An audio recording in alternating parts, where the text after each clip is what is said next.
BWX, and we are live down the upcoming storm potential here. Now, obviously, maybe not what we what maybe it could have been, but still a formidable event for some people here, and maybe outside of our typical core group area. But forgot the music. We do play music in the intro, so louder, and then we quiet it down. Don't worry, but we will be breaking all this down. So I appreciate everybody coming on, and I appreciate all the new subscribers that we've had recently. Snow for Southwest Virginia, and we will be breaking this all down here. So exciting times coming up here. I appreciate everybody coming in. I appreciate all the new subscribers. Got it, and I shout out Gerald for shouting me out always and allowing me to come on and help him out, break down some of the stuff going on here. Not that he needs too much, but good to break this. So again, let me get set up here and we will get cooking. Michael Phillips, how are we doing? Phil P, welcome. Let's get chat set up here so I can see everything.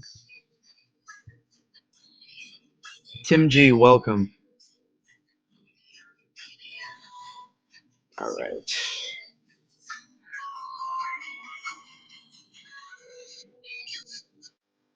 How are we doing, everybody? Columbia, South Carolina. Any snow down here? Potentially.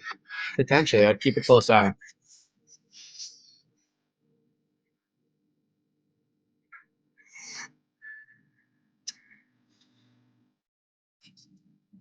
Hi, everyone. On sad, my snow totals are sad. Fredericksburg, Virginia. Well, they don't always go as you plan.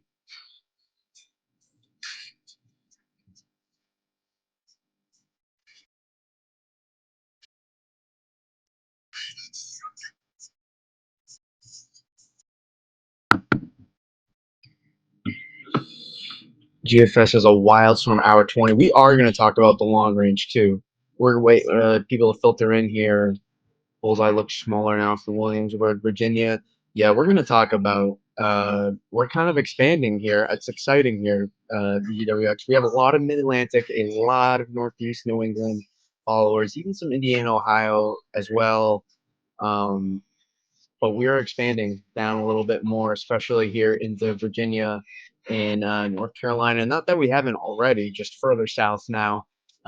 Listen, where the snow goes, I get excited about breaking it down. So we will be breaking that all down here. Yes, I know the music is loud also in the beginning. Don't worry, that will quiet down so you'll be a little less distracted. But in the beginning, as we get going here, for those that are new, I like to get the vibes going and set the mood a little bit. It's always fun. I enjoy breaking this stuff down. It's really it's a blessing, the growth we've had here. Um, we had under 300 subscribers, just under, going into this, and we've gained nearly 500 subscribers in this process here. So an amazing growth we've had here, and being able to go on stream with Gerald and break down some of this stuff has really helped a lot of growth. How are we doing, Richard Gibbons? How are we doing? So I was trying to hear your crash out.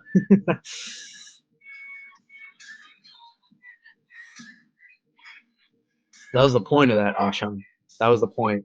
Enough snow in Waldorf to impact schools on Thursday, you think? Actually, I gotta become more familiar with my Virginia and North Carolina counties here. I was looking at them earlier. North Carolina County. Sorry, I've been to North Carolina, many times. Not many, but enough. And I want to become more familiar. I always like trying to know. I'm not gonna buy who's gonna buy a county map? who's gonna buy a county map for $65? Unless you're like teaching a school. There is no reason.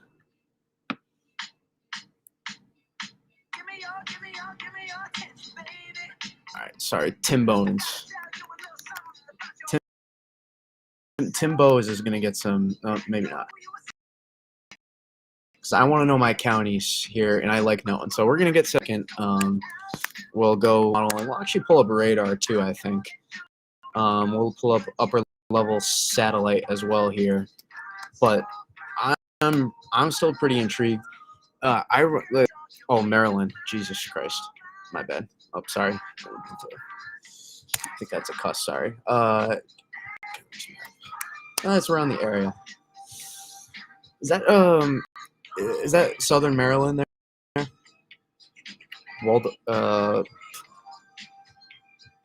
Regardless, I do need to know my counties, so I'm gonna pull this up anyways.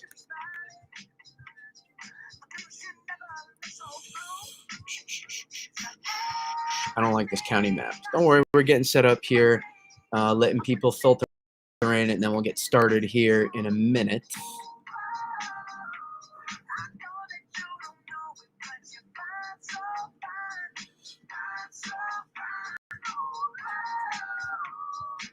What do we think here? What do we think is the best one? Oh, I kind of liked this one. I kind of like this one here. I have school tomorrow. Every school is closed here. Well, I'm sorry, Electric Edge.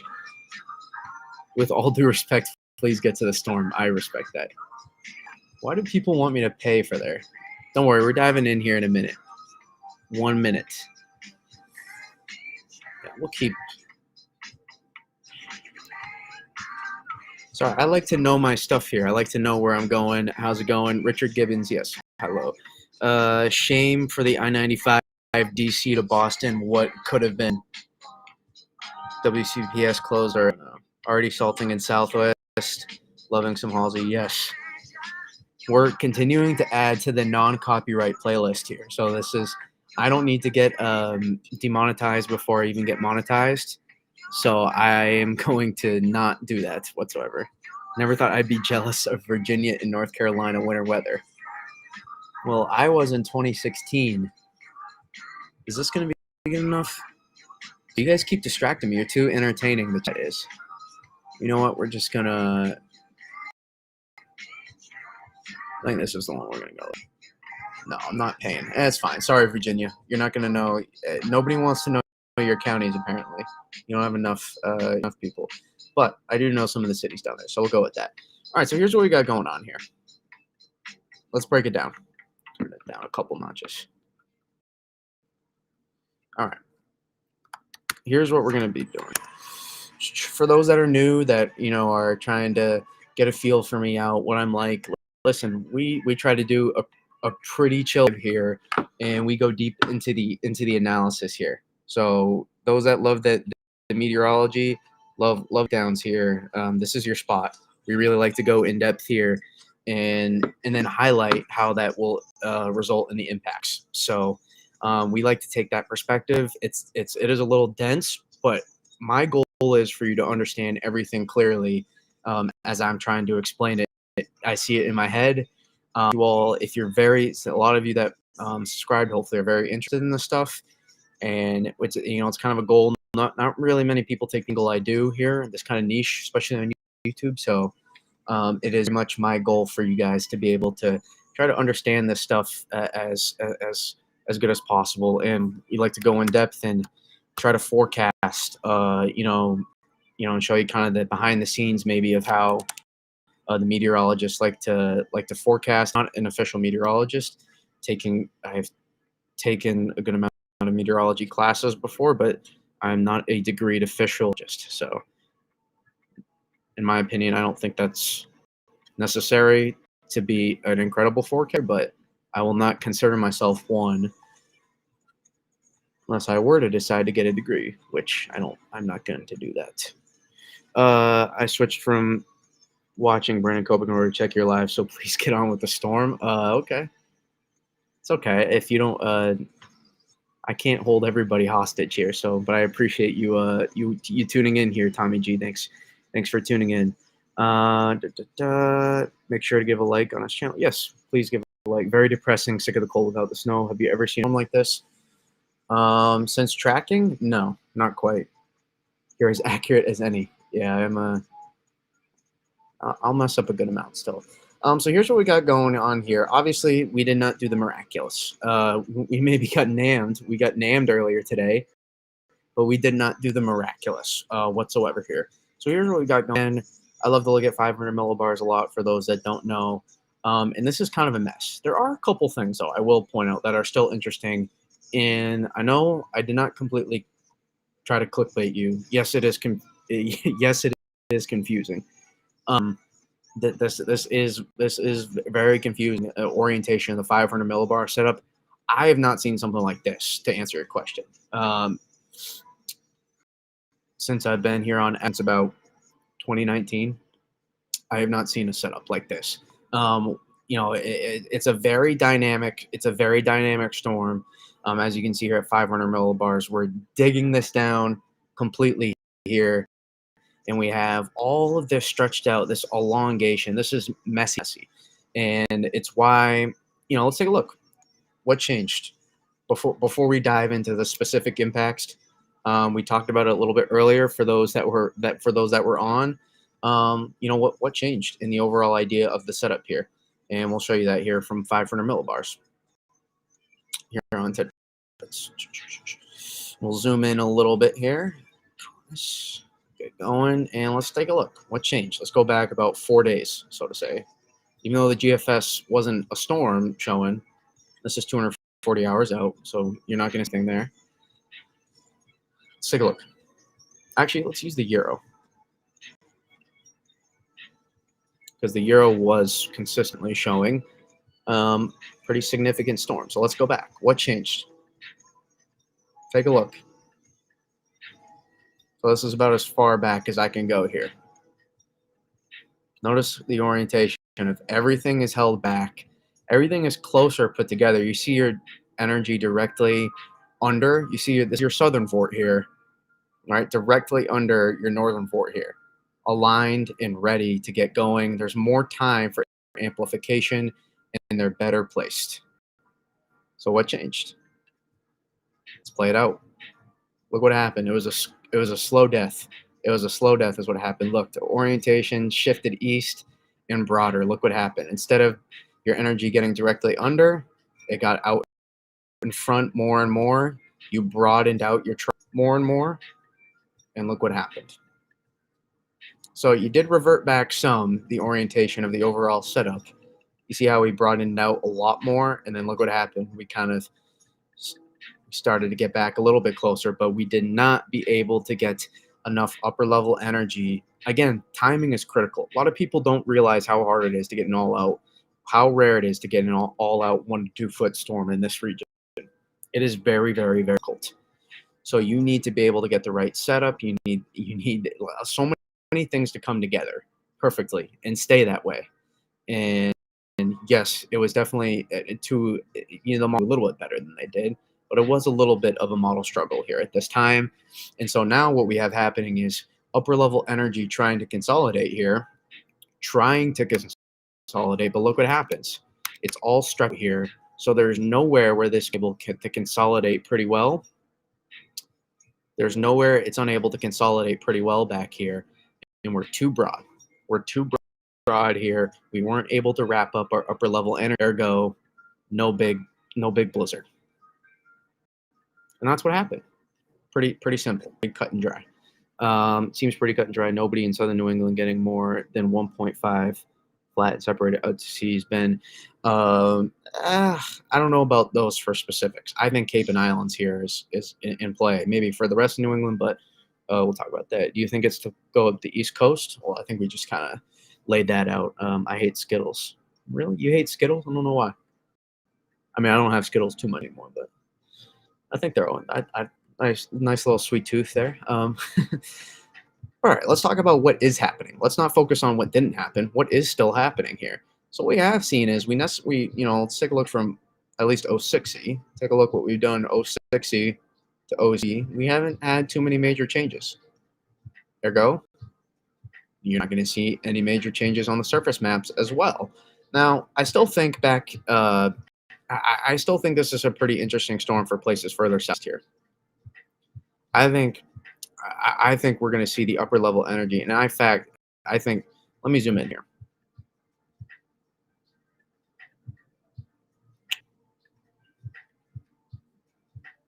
That's too much. Go to east. I still think right in here.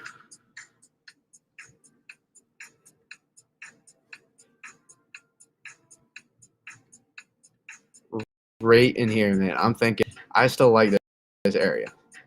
Now, I don't want to draw DC. I want to draw it a little bit more. We are a little dry here. So I'll focus it a little bit first. I like area right here still. And I think this could even extend up a little bit further. This is where I'm watching. I told you Delmarva, Southern Maryland for the most snow of this. I like this area. Just about 500. I told you guys after the past couple storms, these P-type maps and their snow maps are just not resolving, in my opinion. And you can see here at 700, even on the GFS, a lot of it's still offshore. But look what happens here. Right as it's starting to get consolidated, right as we're starting to get consolidated here, look what's happening. Upper level dynamics here, our upper levels here at 500 are organizing, and at the same time at 700 here, now we're starting to consolidate some of these dynamics here. Now the big question is really, is it going to be too organized here in the southeast, where low pressure is going to want to get drawn to this convection out here, just get pulled up into the system? And one thing we don't have going for us, remember, is the broad orientation. Now, for those of you who are kind of confused, don't worry, we're going to put it all together, so it'll kind of make sense. The broad orientation here, right, in our upper level energy, still waiting to kind of get captured. So it's at this point, it's going to be harder to amplify this further north, because look at the progressive flow still. This whole thing is completely tilted positively, meaning the whole thing is tilted positively still. So it's going to be harder to get the flow to get up the coast still at this point. So I'm not going to go over the top here in Bennett, but we do also have, let's look at a euro, for example. 18Z euro, you can see a little bit different. Take a look at 700 volt here. See, we get a little bit more organization here at 700 millibar. Airheads by far. Airheads over Skittles, I guess Taylor is wearing. I wasn't a big Airheads person. I really wasn't growing up. But you know what does look a little bit like Airheads is the 700 millibar map here. Look at that segue. So I will be curious to see here how much can organize. How much can organize here? How quickly you'll get this fight? Models will struggle to depict this all.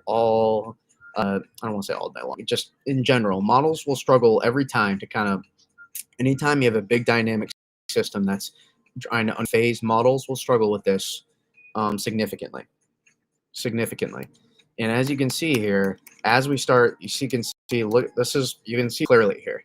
This is your southern wave out ahead, and this is your main upper level energy back here. And what happens is the closer this gets, you know, rage, right? Powerful, I guess, I don't know, whatever you want to call it, starts coming together. You know, this is where the magic starts happening. Your stream interaction gets under place here. And initially, so I'm not too thrilled here about further southwest here. Frankly, to be honest, I'm not too thrilled about this area. I know we have some people that follow me back into here. I'm really not too thrilled about this area. I'm not too excited. Where I am is back in here. Now, on the backside, yes, I think you still get some snow. The front end, though, I'm not too thrilled about. I'm not going to lie. Now, maybe you can overperform. Maybe you're able to get enough Gulf moisture. Maybe you're able to get enough Gulf moisture to come up here and help supply enough light snowfall totals here across this area to get some accumulation initially here. And more so, it would be focused on here rather than South Carolina, but into here. So I know I have some people that follow me in here. Now, notice what starts happening as we start seeing this get closer. Yeah, don't worry. We'll talk about New York City. There's the impacts aren't as high as this area here. This is the high impact area I'm looking at. So notice as we start seeing that stream interact between these two pieces of upper level energy here, right? This is just spin, basically. And upper level energy is just a better, simpler way to describe it. And once two start interacting more and more, the more this, the more all of this convection here, right? This is all of this, these heavy radar echoes here out here basically is what this is. We're looking at higher up in the atmosphere and indicative of all of this being able to organize quicker. This will be able to organize quicker, and what we'll see here, notice it starts coming together now. But still, here's the key here. Notice this. This is out to the side, not out in front of our main upper level energy. That's why you're not seeing a major snowstorm. Now, this comes together. Look what starts happening. Now look what starts happening at 700. We start really organizing. We absolutely bomb out. We rapidly drop the storm's pressure. Now we start extending snowfall back into here into southeastern England. And then look what happens here. The upper level energy is still kind of moving through. Look at this. All this upper level energy here is still moving through. So I'm still not convinced that preset maps are shown enough all the way this whole region here. This whole region here, I think, is going to have an opportunity to get some light snowfall after the main course comes by. But looking here at 500, looking at 700, to me, it's quite, you're so close with this, especially this area here. I can't tell you how close this was to being like a massive like 12 to 20 inch snowstorm. I know I hate to break your hearts, but I can't tell you how close you guys were in this region here. Remember what I said. You're either going to slide it and delay amplification, you get a moderate snowstorm in here, or you get an all out. That's what I've said from the beginning. Those were your two likely options. So this is very much in play. I've been highlighting the same two scenarios kind of for 5 days now. Maybe, roughly 4 days, whatever. And we've been talking about it. I said this was a highly setup. What's good? Found you on GM Weather. Here the support from Northern Wake County, North Carolina. Well, welcome. Welcome, Eastern Carolina folks down there. I apologize. I am a Duke fan, so if you are a Wake fan or a UNC fan, a lot of family that is Duke, so it's kind of ingrained in me now. But again, initially here, so how much best case scenario do you think the Raleigh area can get? It's tough. It might be a close call. I still really like, in my opinion, for the most year, I really like back into this area. Still for the most snowfall. But the sooner you can get organized here, and the key, here's another key. You don't want to, if you lose too much convection out here, if your transport of moisture is going to get lost out to here, what's the result? You're going to lose moisture that's going up into the cold air, ergo less snow. That's less snow all for everybody here. So that would be this. This would be how you would fail here. You would fail with the storm here. In terms of being able to see 6 to 12 inches across a lot of this area here. That's how you would fail. Is you lose too much moisture out here. You don't get organized enough. There's not enough stream interaction early enough to be able to pull up this convection into your system here at 700 millibars. And that will be a key. So again, what you want to see is where you bring it back to right now, right? This is all this convection here. And this would be a concern. The more we can pull up here out ahead, all right, this is the main show back here. This is still a lot of your upper level energy back here at 500, right? If I relay it back, let me show you here. Let me show you what I'm talking about. You see all that back here that I just highlighted. Now look at 500. You see this is the now. All the way back there, still in the Midwest. Way back there. You see that? Midwest and Plains. You see this behind here? This is your upper level energy. And this is what I'm talking about. All this back here, this is going to come down here. And this is also what's going to supply, I think, snowfall for these places in here. Light snowfall. Probably more like Cody the two probably for a general area.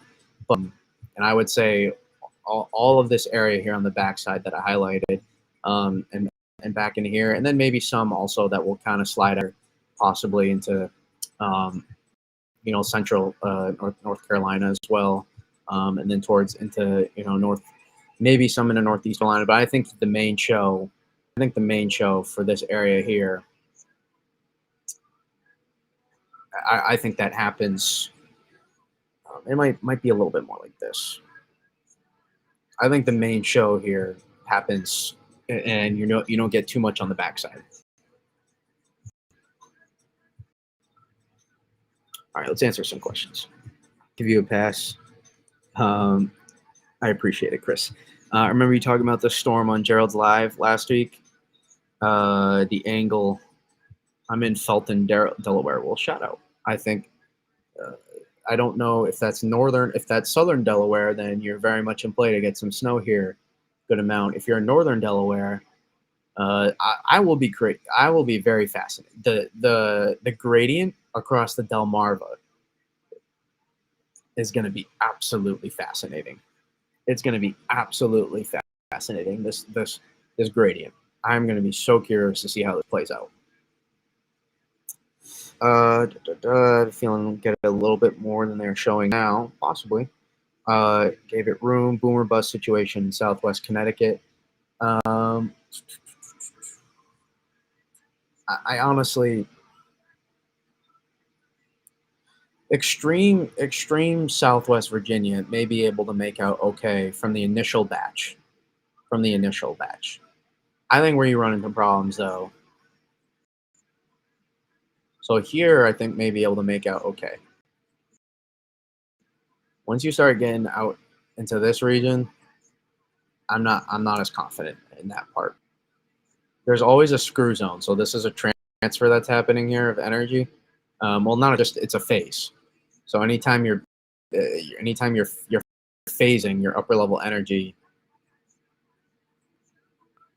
you see that redevelop there, and that's where you kind of get screw zone. But like we talked about, don't focus too much on the exact specifics of these P-type maps, but remember, you still get all of this here that still has to come through, in my opinion, and you're starting to see it show up more on these P-type maps now. Talked about this for a couple days now, and some of this light snowfall that's going to come through here, and this will come through into here as well. I think maybe not that far, but just the general idea of all this still having to move through. What happened to the OZGFS? I don't know. This is what I'm talking about. See, Euros, the 18Z Euro showing this here is right here. I think a lot of this fills in, and then like we talked about, you might get into the main show back here in Southeast Massachusetts and Long Island as well, possibly eastern end of Long Island can maybe get into some of it. Because we're still almost a couple days away from the main show back here. A little less than that. Still a little ways away for a little bit time room. I mean, coming tomorrow night now, basically for this area here. So the main show is coming through. Kent County, mid Delaware, but on the southern end. Okay. Yeah, that's going to be a really close call. Really close call. It's very boomer bust there. Central Delaware, I can't zoom in. Get back to radar. South Central Delaware is a really close call. Really close call. I'm telling you, the gradient over the Delmarva is going to be fascinating. It's going to be very, very fascinating. Another high floor, low ceiling area, right here, Southeast Jersey coast. Especially this tip here. Oh, this gradient could be fascinating too. From here to here, this gradient is going to be very, very fascinating.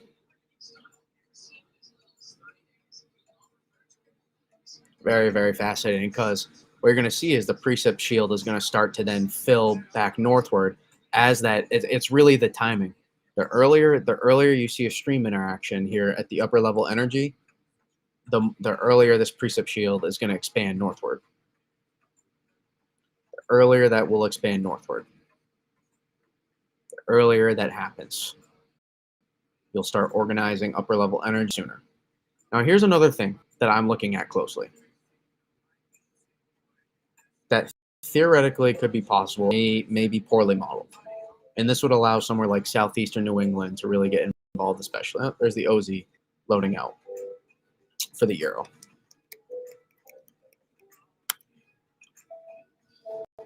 Is I wonder here, if I zoom out again, sorry, I got to zoom out a little bit more. Go to the United States. I got to go North America zoomed out. February 28th. Yeah, we're going to talk about, winter's not done yet. We're going to talk about the long range after we're done breaking down this storm. So we'll basically just, after we're done breaking this down and answering your questions, whatever leftover you guys have, we'll answer those. And then we'll also look at the long range as well, which I'm very intrigued. Really looking too much at the long range for a few days there, given the pressing matters. And now I am very intrigued. Very intrigued. But here's what we got going on here is, my question is, I wonder if it will shed some of this. I wonder if it will try to shed some of this convection out here in an attempt to try to consolidate in upper level lows sooner. I think you saw that on the NAM to an extent at 12. Let me go back and show you an example. And I think you saw that on the NAM at 12Z. It kind of just sheds this, basically. You see what happens here? It sheds this and says, you know what, F it. I'm just going to consolidate this. All of a sudden, you would magic. You went crazy in this area. Now, to that extent, let's be real here. You got NAMmed. That's the reality. Okay, we'll make that very clear. I will say, I won't rule that out as a high-end scenario, and that would most certainly, as you can see here at 700, that would most certainly get a lot of people further northeast involved, and that would also get really everybody involved more. I'll show you an example. I don't believe this is exactly how this plays out here. Obviously, the warm nose kicks in, but like I said, on the backside into the Carolinas, you would still make out pretty well. And obviously, as you start consolidating upper level, look what happens. Get all out kind of snowstorm there, basically. You're so cold that you will get pretty good ratios as well. But let's be real here. We kind of got NAMmed earlier, unfortunately. Now, that's something to look for there. We want to look for more snow. We want to see how connected can we look on radar here. The more connected we are on radar here, meaning from here to here, we have of amplifying this. So that is something I will be saying. There is still like one crazy scenario that could happen. But I just thought I would highlight it just in case it were to, so I could kind of cover my tracks, but not the most likely one. Likely, it gets kind of stretched out. It's pretty broad, and it's hard to kind of amplify and consolidate all that. It would look something more like that if I had to say, and I think that is not impossible. Here, like I talked about, this is still very much in play where southeastern New England kind of gets a snowstorm almost. And then you still have this upper level energy back here, and you're getting snow that is still going to drop down across these areas here as it pulls out. So again, I'm trying to cover my tracks for everybody here. Again, I have a significant New England Mid-Atlantic following, so but again, this is gonna definitely get into a lot of places in the South, and I do have a pretty good we do have a good amount of North Carolina and Virginia folks as well, and we added a lot today as well. So could the back end be more enhanced a bit, says Ashan. Yes, maybe more than they're showing, just because this is such a dynamic level. I mean, this is a very strong piece of upper level energy here. And so really all the way back into here, I'd be looking at any potential. I'd be looking at the potential there, especially once you start neutral at this point. Once you start amplifying this and you go negative trough right about here, especially, this is where I'd be looking at some potential here. So tomorrow or Thursday into Thursday night, this is where I would be looking. You can kind of see there, you kind of get nammed again there at OZ. Very close call, and I wonder if there's even. It's not really an IVT, inverted trough is what I mean. It's not really quite that, but I would be interested to see here if within this upper level energy you could create somewhere like maybe some like narrow band, like somewhere within this area, maybe lighter ones out here within this area possibly, or it's just a general area of light snow. But I wouldn't be surprised if there's some unique mesoscale features where there's unique tightly wrapped, very skinny band or two possibly that would work their way into southeastern New England, and that'd be a way you could get some accumulating snowfall, more than just a trace of snow, for example. But see how this starts getting enhanced here? That's what happens. Right? This starts getting amplified here, and there's enough saturation to produce across a lot of this area. So when is the big blizzard coming for the Northeast? Give me a date. Tomorrow. Believe it. No, I don't know. I think there's a chance at some point here towards the end of February and into March still, but we'll talk about that. I'm telling you, if you want long range thoughts, we're going to talk about that next. Not directly next, but coming up here. That will be the second half of the stream. I mean, we stream for a while, so typically if you have questions, you'll have a chance to get them off. Here's the OZ GFS, Alex. The next one will be the big one, surely. Yes. February 28th. The other low could draw in northward. What do you mean by that necessarily? I was just about to ask about the OZ great minds think alike. Yeah, we'll look at the Euros. I believe the GFS has a fantasy signal regardless. The PV looks to retrograde and consolidate over next week.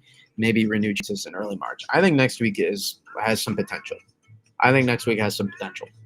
Especially towards the end of the week as well. That signal. I'll take a good rainstorm, storm nor'easter at this point in Jersey. Richard, how dare you? How dare you?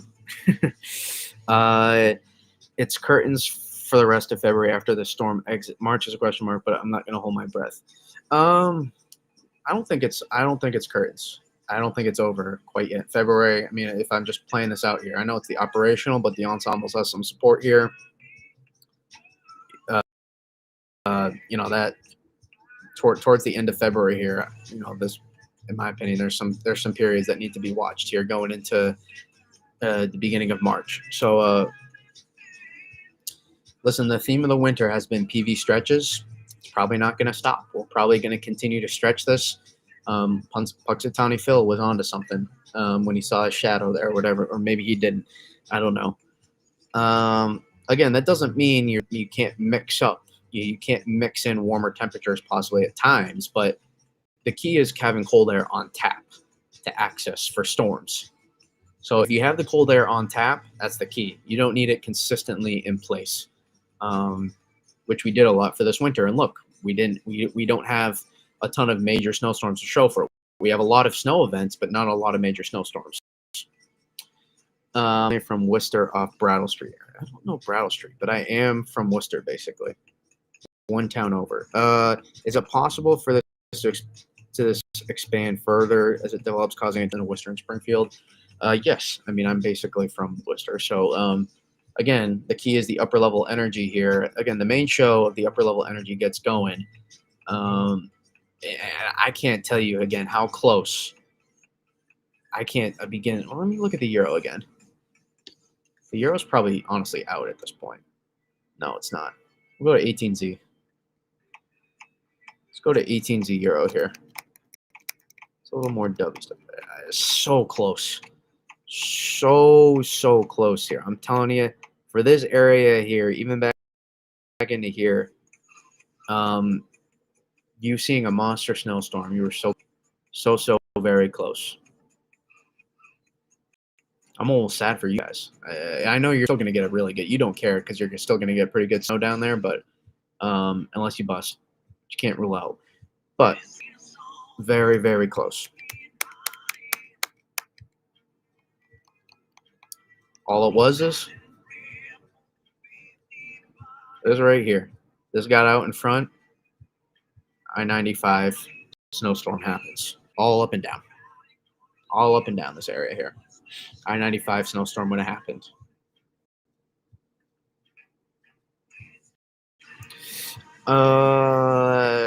Yeah.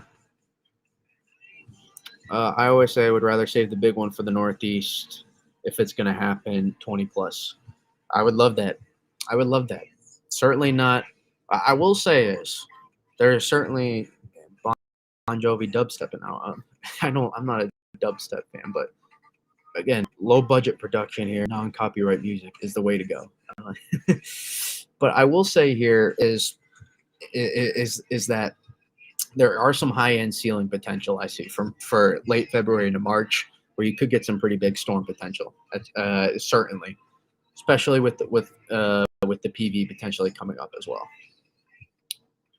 The PV, supplying having cold air on tap and elongating the flow, creating long wave bridging and troughing. In summary, vertical, not flat. Anytime we get vertical with the atmosphere, you can create fireworks. I'll always prefer vertical over flat. It looked like we could have been vertical. With this, we're not. We're flat, or at least more vertical. Let's see here.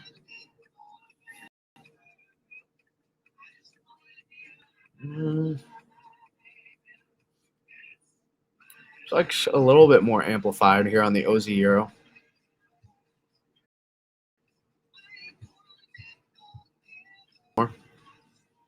Let's look at 700 here.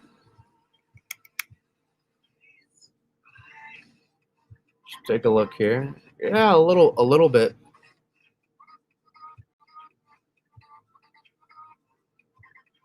A little bit.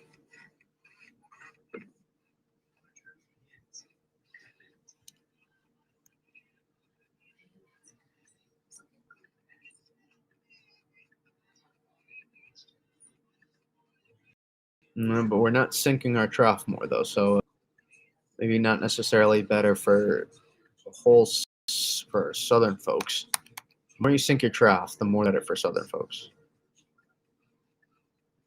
But you can only do that so much at this point. Storms on your heels. What happens here?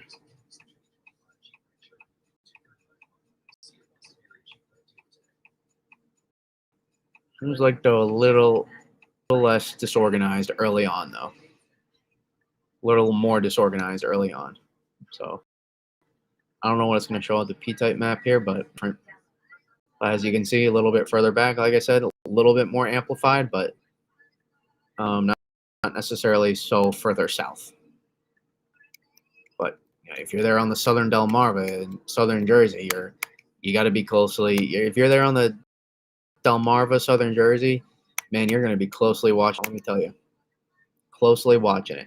And now look what we're starting to do here. I'm telling you, I told you guys, we have been talking about this for days now. I know it's minor. It's not your major. I'm sorry, it's not your major snowstorm. But look what we're doing here. Well, the overall storm was a little bit closer last night, but look how we're filling in more. You see that? We're continuing to fill in more here. Look what we're doing. I'm telling you, these are going to adjust for the upper level energy some, and you're going to at least get some light snow here. I don't think anybody is going to complain about getting snow versus no snow. So yeah, so New York City, New England, even back into Jersey, PA, accumulating snow. You'll have a chance for it. Now we're not talking, we're not talking like 4, 5, 6 inches or anything, but a general coat inches to help add more to the seasonal and continue to get you there. So remember, we still have time here for the rest of the season too. Even down, I know in the Carolinas and into Virginia, harder once we start getting into March. Has happened before, but typically we start looking more at northern mid-Atlantic. We typically start looking Philly north once we get into March more. just climatologically speaking, best odds, and especially New England. New England has had a notorious amount of major snowstorms. And New York City northward, a notorious amount of major snowstorms in March. Obviously, March 20 very memorable for a lot of people along the eastern seaboard. And then March 2023 had a major one, more for New England. March 2020 had a pretty big snowstorm as well, I believe.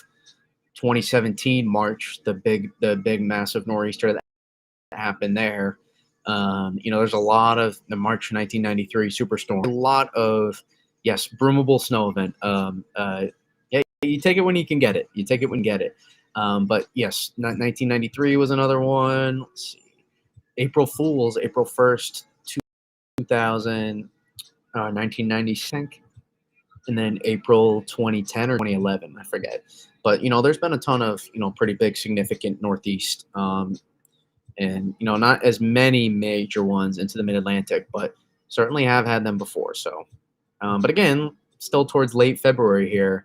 I'd keep an eye still on next week, going into the end of February. I don't think it's quite, it's all done for the rest of the winter here for these areas. I heard this may bring an inch or two where I think it's going to draw in more cold and a lot of wind looking at the bars to one another. You are going to have that gradient between the high pressure and the low pressure. So it's going to be windy here on the backside, no doubt. But the overall storm, for the most part, was OC closer. It's further south. Not necessarily all that closer. But OZ was closer than 18Z. So, again, I think it's upper. This comes down to 500 millibars. I've been saying it for days now. I've been saying it for days now that P-type maps were not going to pick up much. And it's so close, right? Because we talked about it. And it's really going to matter here. And this is going to be something that is just going to have to nowcast. Give me my Northwest Atlantic again. Yes, I'm very demanding. Give me it. Go to Oceanic, Northwest, Massachusetts. Honk is old, been around since 1993. I had not been around since 1993, but that was a big one. I wish I was around for 1993 Superstorm. But this is what I'm talking about here. I'm telling you, your upper level low, it wants to, it's showing it here on the Euro. This is where it wants to get going here. This is where it wants to get going. I can't on this air. I can't give up on this area still not being able to get a snowstorm, a minor snowstorm. I can't look at the 500 orientation. I know it's progressive. I know we're losing so much flow out here. But at this point, you started to turn your trough negative. You're going to want to wrap in energy here. I'm telling you, southeastern New England tomorrow, Thursday evening has got to keep a close eye on this. You still got to keep a close eye on this. It very much a boom or bust scenario. Regardless, take a look at 500 here. There's going to be some snow at least that backs in here. Some snow that backs into here. And then as 5 starts to consolidate more and kind of you see broaden out basically this whole area here, then that's when the precip starts being able to back into the whole area here. Thursday night, I gave up on that area yesterday. Well, man, I think the 500 look is too close in my opinion. 700 is close too, but not quite close enough. A little bit closer on that run though. Indeed, closer. It's just I'm telling you, like, it's just a lot of people get caught up on what the models like show right now and not what's going to happen in the storm. Like, I'm forecasting this of not what these maps show. This is not what I'm focused on. I'm not focused on what these maps show. I'm focused on trying to happen. What happens on radar? What happens in yards of people? What happens in the backyards of people's homes and apartments, whatever. That's what I'm trying to figure out what actually happens. And every time the models, it's not about how right they're going to be. They're going to be wrong. It's about how close are they going to be to reality. Going to be wrong. How can we kind of pinpoint where it's going to be wrong? And it's not about trying to get the best model. You're never going to get the best model. It's about trying to use the models to figure out how it's going to play out. And it's a really big common misconception people have on the models. And there's a pretty big disconnect. 28th of March, the Northeastern PA I'm watching. You make your own snow maps? Curious. Yes, I do. I will need to expand these out. I only make one snow map typically, and I usually wait the night before or the morning of if it's the night, if it's a later night storm. I kind of wait. I highlight all the scenarios. I talk about thoughts for accumulating snow, how much snow potentially, and then I make those thoughts pretty clear. There's a little bit more uncertainty here, so I'm trying to be careful with my make snow maps. I'll show you an example. And again, I make basically northeast of DC. So I'm pretty much going to do this whole area here. And I need to adjust a little bit. I do like this area right here, basically, northward. And I will be probably expanding a little bit further. Listen, I love my people in here. I'm not experienced enough of a forecaster for that region. I'm not going to go and make a forecast for a region I'm not super well experienced with. Listen, I can read the maps. I can tell you how it's going to set up, but like the specific individual totals and like trying to locate like town to town, like that is not my specialty. So I'm not going to try to claim and do something that is going to be counterproductive and make a map in that way. I guess I can show you an example of that. Sorry, I'm not going to pull up. It turns out I kind of wasted my time with the counties, but I do, again, this is my X for those that are curious. Can I get the highlights?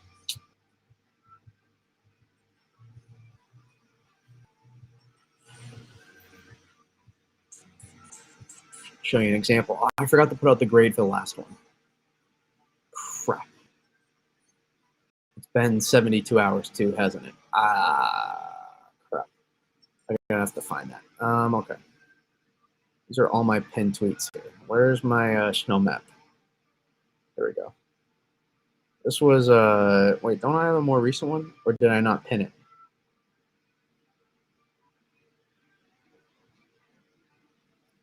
Oh, I pinned it under. I copied it under.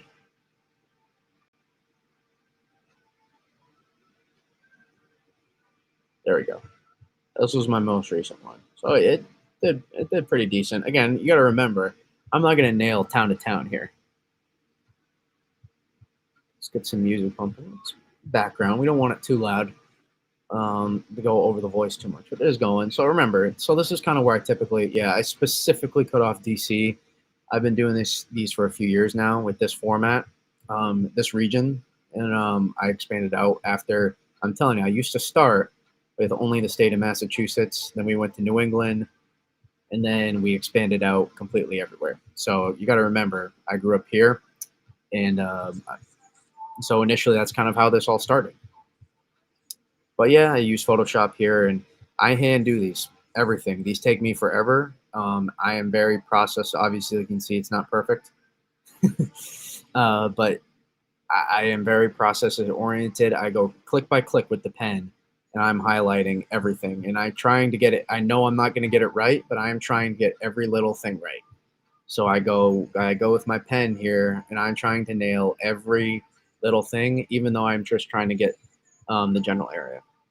Which map/app do you use for totals? I don't use any. I make these off my own head. I look at the upper level setup. I'll sometimes just look at the snow maps to get an idea for the general area I'm looking at again. But typically, I look at QPF. I look at soundings, and I try to look at that. Let's look at some soundings actually. I'll look at soundings, and then I'm going to use that to try to make the maps. So if there's better because those snow maps are not going to get the ratios right. You had 4 to 8 for me. End up, yeah. I'm sorry, but I'm not going to be perfect. I'm not going to be perfect. This Some of these areas did not. But the idea is I want to get the general area right. So if there's a majority of people that had, listen, if you had 3 inches and I forecasted 4, it's like, I'm sorry. But if you were close to this, like if you were close to the line here, like a lot of people like look at this and they're like, oh, 4 to 8. But look, you were clearly close to the 2 to 5 and the 4 to 8. I'm trying my best here. So like if you're close to a gradient, then like you shouldn't view it as he's forecasting this exactly. It's like that's probably more in between, and like there's a lower floor, higher ceiling. So especially like New York City, that was kind of a close call. Worked out. You still got about 1/2 inch to 2 inches down there. So come on, man, it should be perfect. Yeah, we try our best. I grade pretty tough. I don't know the exact totals that pan out there, but this wasn't a failure of a map. I've had plenty of those before, but this was an okay map. A lot of people these days try to forecast for areas in terrain they're unfamiliar with. Yeah, I'm not. Listen, I've been to Virginia, I've been to Carolina plenty of times. Been to Maryland, Southern Maryland, been to Delmarva, been to all these areas plenty of times, but I'm not familiar with there. How much for North Carolina? Where in North Carolina? Depends on where.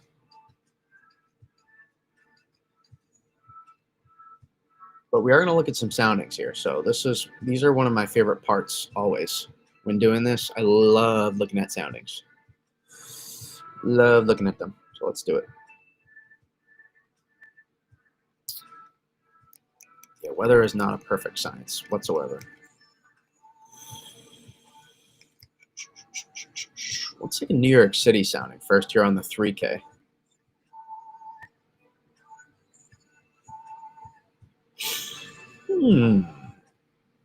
Intriguing. Why am I intrigued is because you have the saturation here. Saturation is not your problem on this sounding. Are you super well saturated? No. But look at your sounding here. This is Arctic fluff here. This is Arctic fluff here. Look at this. Look where your DGZ is, New York. This is New York City. Take a look here.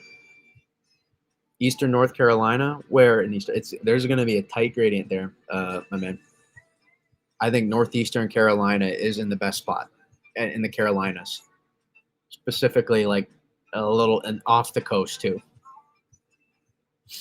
A little bit off the coast. But man, I'm looking at this sounding here.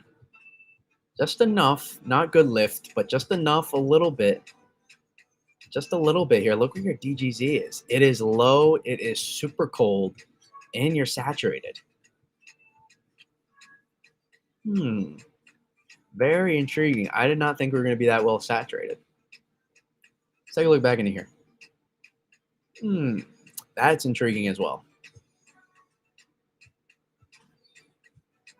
This is intriguing as well. A little bit better saturated here, and you're going to be snowing. See, that's what I'm talking about. This is why I like looking at the soundings here. And I think there could be enough upper level energy still moving through. That's snow. That's snow there. It's not showing it, but that's snow. You're close enough there. All right, let's look back into the main show. That's where I'm curious about too. You think northern Baltimore could get anything? Yes, but on the backside. As this starts to move through here. This is what I'm talking about. You see this skinny little feature? This is what I'm talking about. I'm telling you. You get one of those maybe. Not great lift there. Look back here. Not great lift there. Just offshore? Yeah. Yeah. Fascinating. I like extrapolating from the observational data. Omega leaving a lot to be desired. Yeah, not a ton, but remember when you're very cold, you do not need a lot of lift to get some accumulation. Especially we're not talking about a snowstorm here for these areas. We're just talking about to get some accumulating snow. Let's take a look here. Not a ton of lift. You're pretty close. You might sleet here, honestly. not snowing heavy. If you're not in heavy snow banding, it's sleeting. I don't like the lift in the dendritic growth zone here on any of these sound are. There we go. Yeah, moderate to borderline heavy snow sounding there. I know, Jersey. In Palmer, yeah, the temperature here is 17 degrees real feel. Oh, you're in Palmer? You're in Ludlow, Mass? Oh, shut up. Want fluff in central New Jersey? Well, I think you can get some. I think you can get some, and I think you're starting to see models pick up on it, like I've been talking about for like days now. So look here. I like this. I'm telling you, and this is why model snow maps will be poo-poo. Now, this is maps might actually do a little better with low lift. I'm telling you, I know this is low lift. This will get the job done for some accumulating snow. Look how far. This is back where I live. Arctic fluff, that is. That will accumulate. That is accumulate. That's a flat out moderate snow sounding. I love down in here. I'm telling you, southeastern Mass here. This is a great snow sounding. Those are at least ½ inch to 3/4 inch per hour right there. Because look how low your DGZ is. It's from 650 down to 875, almost 900 millibars. Super cold, and you have just enough lift in your dendritic growth zone as well. This is fascinating.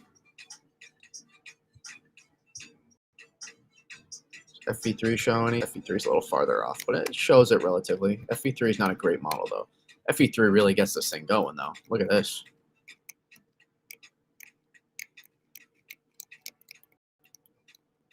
Really gets this thing going. Maybe some ocean enhancement too. Maybe some ocean enhancement to keep an eye on Long Island. I live in Ludlow near the Palmer town line. Interesting. Show much here? HR does. It kind of does. Towards the end there, you see it starting to pop up. HR will always underdo the moisture too. Will always underdo the moisture. Always. It's just a bias, inherent bias in the model. RGM show it? Yeah, RGM shows it too. Even though it shows the main show a little farther offshore than like a Euro or a NAM. Look at that too. It shows it right over New York City. Get your banding in. Arctic fluff on Thursday. Jersey. Goes through DC. Goes through Philly. Goes through New York City. Goes through Long Island. And then fishes out in New England. Maybe a few hours at least of some Arctic fluff. That's how you get it coating to a couple inches max. And then you'll have higher precipitation closer to the storm in Long Island, I would say too. What about a sounding out of central Jersey?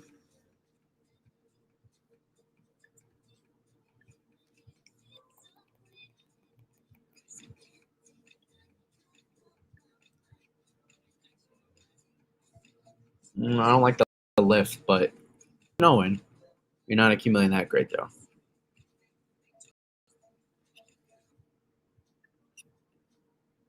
To simplify it, gray is no bueno, yellow is bueno, purple is very, very good.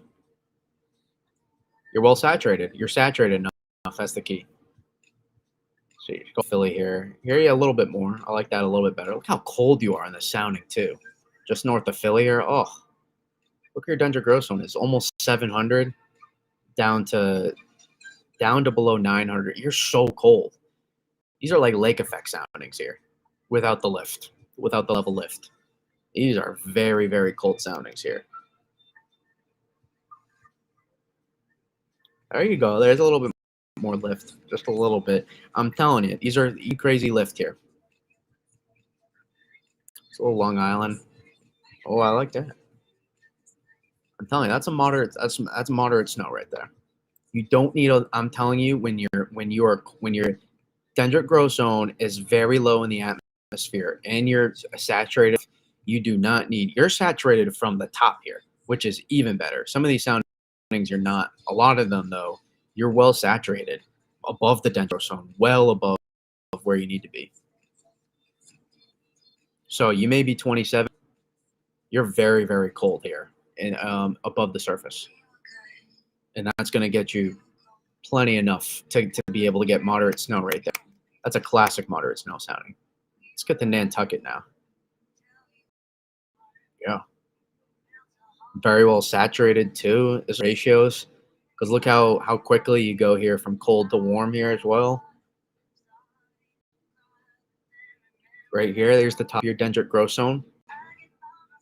Here's the bottom of your dendritic growth zone. Lift all the way present throughout. Those are probably good. Those are probably moderate snowfall rates right there. And you're possibly several hours out here on Long Island. Look at that. Look at that lift now. Look at just above the dendritic growth zone. Right at the top, actually. Top of the dendritic growth zone.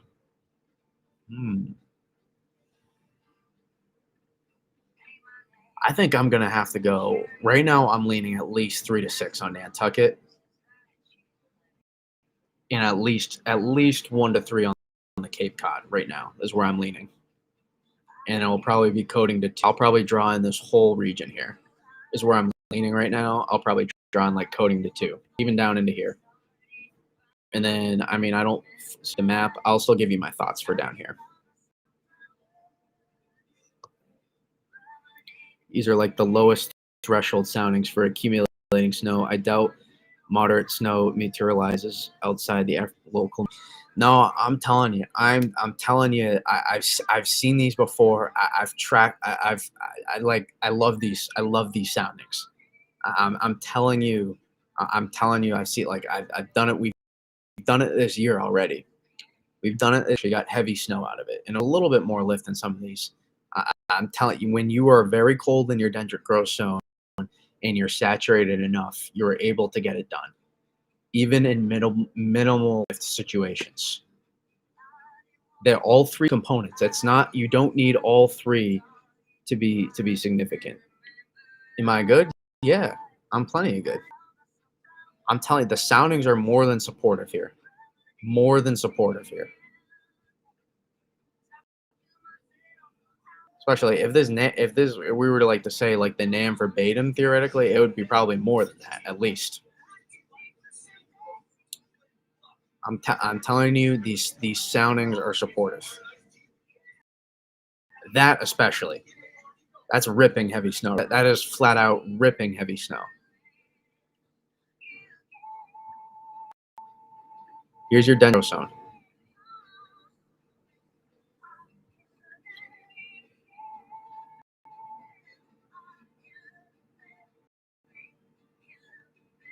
"19 degrees in Edison, New Jersey right now." Yeah, it was cold today. Wind chill was brutal today. Yeah. No, I'm telling you, that this supports it. Very much supports it. Even look at all these areas here where you're not showing snow. That's not as good. It's that saturated. Definitely not as good. Like here, for example, like this is like bottom of the atmosphere is why you're not seeing snow here. It's probably flurries. And this is what I've been talking about, because look at the upper level setup here. Give it to me straight in Southeast Virginia. Yes, I'm about to break down this area in a second here. I'm about to break down my thoughts for snow totals in this area in a second. But let me explain why you're seeing what you are first. It's because look at the upper level setup. It supports it. The upper level setup supports it here. All this upper level energy still needs to move through. This is Thursday. All of this still needs to move through. Your upper level low is trying to form. It's desperately trying to form there. The sooner it does, the more snow you'll be able to get more back in here as well. Now, we're not talking major, but minimal. And I don't think anybody anybody's ever complained about getting more, maybe they could have. And there's certainly the potential with that. And again, this is for me. Like I get excited for some of these little events too, just as much as the major.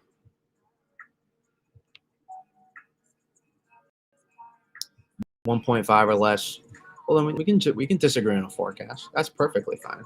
I like when my thoughts get contested. It allows me to, pay attention to detail even closer and look at why I'm forecasting what I'm forecasting. I have no listen. I got no ties to Nantucket, so if they don't get it, then it's fine. But I'm just looking at it's timing. Like and yes, I'm gonna look at Southeast Virginia in a second. But you're doing, for example, like 1, 2, 3, 4, 5, 6, 7, 8, 9, 10, 11, 12, 13, 14, 15, 16, 17, 18, 19, 20, 21. Like that's like 20 hours straight of snow falling, regardless of how heavy the accumulation is. You're gonna accumulate snow. Running for snow necessarily saturated, not good accumulating, but look, as you start moving here, that's a very good snow sounding. That's a classic moderate snow sounding right there. Plenty well saturated. So, and you're going to continue to be saturated throughout all of these soundings here. Not good lift here in this one, for example. It's above the dendritic growth zone. But yeah, it's funny how weather can start arguments. Yeah, I don't get it. I don't really get into arguments really with a lot of people. A lot of people like it's just the weather. So it's like I don't know how too many. I don't know how so many people get like the block fest. Like I get shocked when some people. Oh no, you're not arguing. Oh no, I'm not taking it at all. I don't think he was even talking about this right here. No, we were just we were just. It's perfect. I love being able to disagree with other people because then you get to see how it kind of plays out. It's a difference of thought, and then it's very important to have diverse thoughts. You need diversity in terms of people surrounding you, to contrast what you're doing. If you just have a bunch of yes men or yes women around you, it's not valuable to for promoting growth as a person. So it's very important to have that. Now let me talk about, as I give you some unneeded life advice here. Let's look at where I'm looking at for heaviest snowfall totals. Since we're still adding to the playlist here, we have to reset. So my folks down here, let me get to. I'm just going to use this. That's fine. You can perfectly see it. Oh yeah, no, I know you weren't talking about. I think he thought. I think he thought we were talking about, and it wasn't. Yeah, it is a giant. Yeah, some people. Yeah, some people just really do go absurd and crazy over this stuff. And I go crazy over this stuff too, but not when it comes to being able to forecast accurately. I am crazy, but more so just emotionally about the weather and getting excited over it. It's pretty easy for me now, a lot easier for me now. But it's different from when I was a little kid. Really wasn't forecasting as much when I was a little kid. I just enjoyed it when it came and didn't think too much about it. And then as you get older, you start thing, and then not everybody does, but I did. And I just found this stuff fascinating, and I enjoyed it. A lot, and it made it pretty easy for me then, as especially however many years now, and been able to separate those two pretty. And sorry, it doesn't want to take a sounding, but we're going to talk about this area again down here. Okay, not as good ratios up here, but your misunderstandings are more entertaining. Are more entertaining.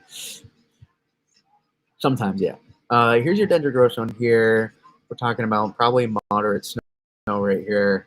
Decent lift at the top, very good here, dendritic growth zone throughout the middle part, and some at the lower part of your dendritic growth zone. Well saturated, warm nose present, so probably not great ratios if I had to guess, but probably still moderate snow. So I think probably it's a little broad, but probably a 5 to 10 How old I am? I don't reveal a lot of personal information, but I can tell you, I can tell you I've seen all the Patriots Super Bowls. So hopefully that's enough. Yeah, I think so. I'll put it like this: I saw I would more than old enough to see the Red Sox break the curse. I like phrasing it in Boston sports championships. So I have taken, like I said, meteorology classes before. So I keep a lot of that stuff close to just because the internet everything gets weaponized now. All the information gets weaponized, and I like being able to separate a lot of that stuff and keep it strictly weather here. A lot of people get interested in me personally, but I try to keep that stuff. I try to keep it close to the chest, relatively. So, not some major secret. It's just the internet's crazy nowadays. I don't know if you guys realize it, but I'm not some big special person. But once you start gaining a certain amount of followers, um, certain people feel like they can just kind of talk to you like you're not really a person and just an account, and they'll use anything to go after you and attack you. So I try to avoid giving as much ammunition as I can. For instance, 39. Yeah, I am younger than you. I will say. All right, snow totals. And I'll use the snowfall total map here just so I can. Actually, I'm going to use QPF. Surface precipitation, total QPF. Keep it scientific and factual, and you'll draw the right crowd. I imagine most people watching right now more actually into the weather. And that's what I'm trying to do. That's the goal here of what I'm trying to attract. I want to be able to get more people the same way that I was fascinated by a lot of this stuff. I'll say, one of my biggest inspirations for streaming was a lot of you probably don't know him on YouTube, but NSFW WX was really a big inspiration for me streaming personally. I've gotten to know him better, and he's been quiet this winter because he's had some personal stuff go on. But I just love breaking this stuff down, and it's awesome to be able to talk about a lot of this stuff for me personally, and being able maybe to inspire someone who was like me when I was younger with some of this stuff, and just try to get away from the BS and let's break down what's happening here. Sometimes these smaller, chiller streams are so much cozier than if you're wielding a massive 1,000+ viewer audience. Almost makes it more interactive and personal, which I like. That's the goal. And listen, obviously, I will love. Listen, if I keep growing this channel here on YouTube a lot, obviously, like I would not mind being able to get some money for out of this of what I'm doing. But it's not about it's really for me. It comes down. It comes down to the weather, the forecasts. It's this stuff that, for me, breaking this down, it gets me more excited than anything else. I love breaking this down just as much as I love seeing the snow. They're almost equally as exciting. It's maybe 55-45 in favor of the actual snow happening, but I love breaking this stuff down. It is so ingrained in me, and there's really just a will to try to get better at forecasting. And it's awesome. So I enjoy this stuff. But here's where this is where I'm watching. The QPF gradient is kind of a good watch factor here. Right along the QPF gradient is probably where your highest snowfall totals are going to be. And I'll kind of use I'm going to veer away from a NAM. Or this is the Euro, so okay. I'm going to veer a little bit away from the NAM, but I do want to compare. Let me look at the NAM 3K. I want to compare a little bit. A little bit more. It is a little bit more.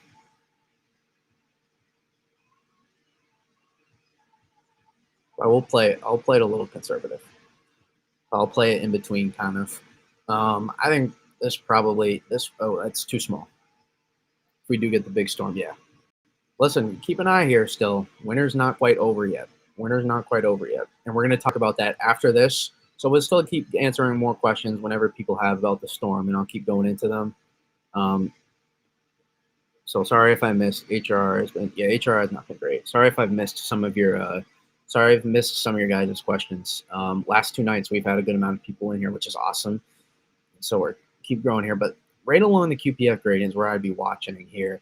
Again, a lot of mix, a lot of sleet back into here.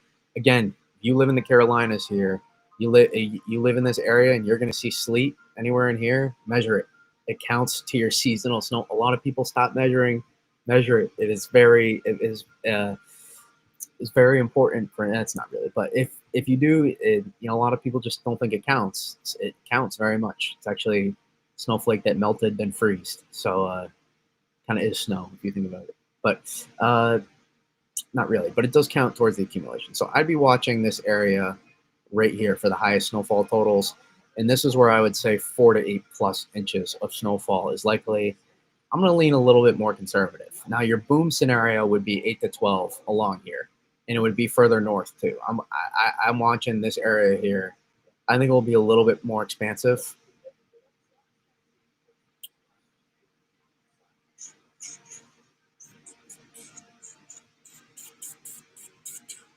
So I'd be watching this area here. But now I'll show you I'll switch back to the P-type map, and I'll show you what I'm talking about, just so you can see it.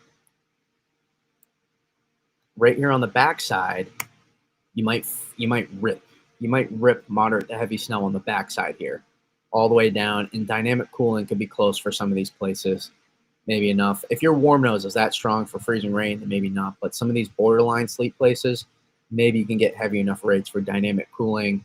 Back here, I wouldn't count on it. I would count on some light dusting of snow, possibly not major. So maybe light to moderate snow across that area, but I wouldn't count on it. Would not. Now, on the backside, as some of this moves through, certainly possible then. Certainly, as this moves through here, certainly you could get some.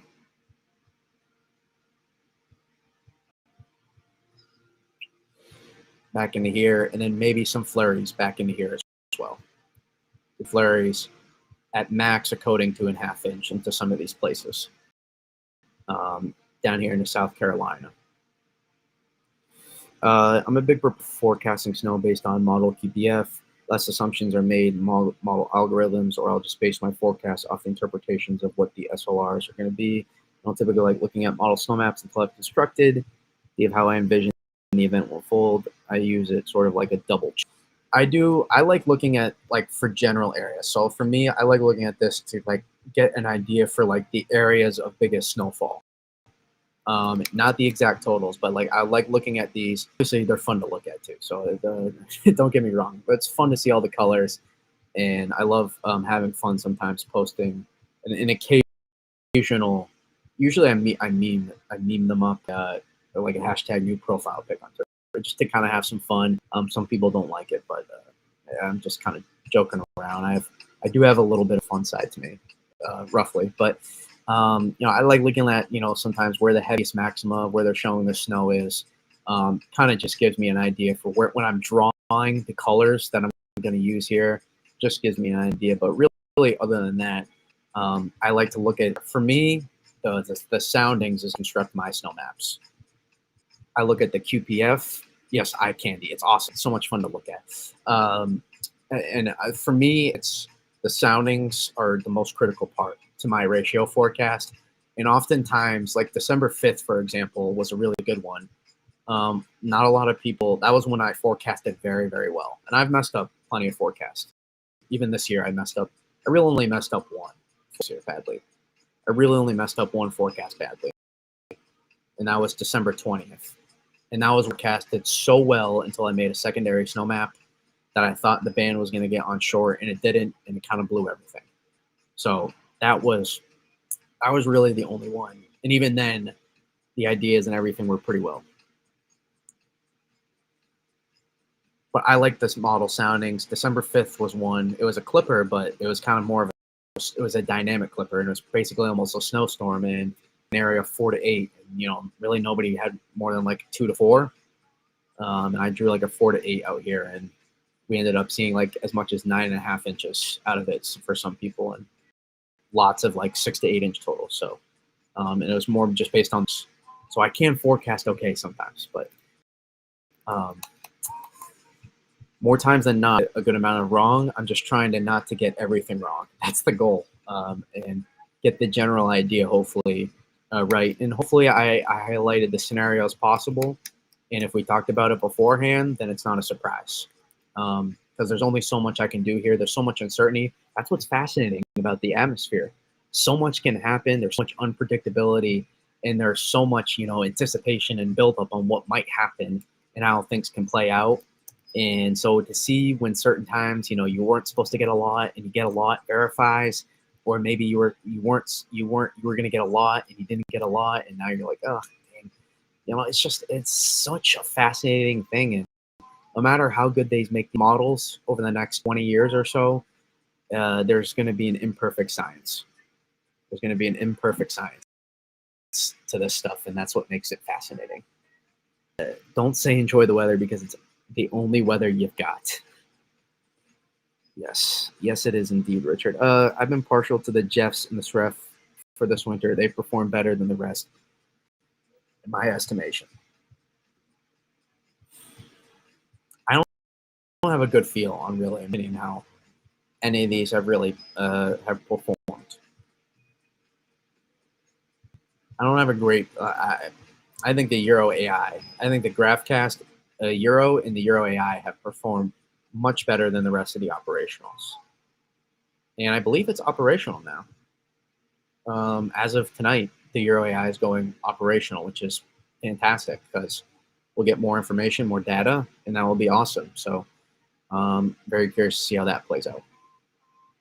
But again, for snow totals for this area, I would say like 4 to 8 plus, and then a booms. Yes, I remember February 13th, 2024. Luckily, I was not here. I was in upstate New York, so I didn't have to get so disappointed from that one. I think I still got 5-6 inches of snow maybe out of that one, maybe still. I don't know, I forget. Or maybe I didn't. I can remember, but yes, I do remember that. That was certainly not a good model performance there. The AI models, however, did catch on to that early on. The AI models did, and that's when they started to gain some steam. But here, again, we're watching this, I think 4 to 8 plus along this area back into here, and then probably, maybe I'll go a little bit further south. I'm bullish on the northern end a little bit. I think it's going to play out. I'll stick it to a little bit further south. So I'll say like this area here, and then I'll say probably, I'll stick with 4 to 8 down into here for backside heavy snow potentially, and then probably more 3 to 6 back into here-ish. 1 to 3 probably, something like that, roughly. Rough estimate. Rough estimate. Again, this is not my expertise, but I did have some requests here to give some snowfall thoughts, especially with more people here. So I need to start training myself more down here a little bit. I'm not going to make maps down here yet whatsoever. I have no business doing that, but I will be looking at trying to expand. We're definitely, next winter, I'm going to make sure from the beginning I can get my Photoshop so we can get down to DC and Delmarva. So we're going to get down there for next winter at least. But yeah, so that's kind of a general idea. And then coding maybe a little bit more, possibly 1 to 3. You can't rule out some of these places in here, but coding to 2 inches roughly in some of those areas. General, again, that's such a large area, so a general idea is the best I can kind of give you for that. I'm probably an outlier in regards to this, but I'm really only a peripheral sports fan. It's okay. Not the sports and weather community does not we are nerds, so it doesn't always coalesce, to kind of match up for everybody.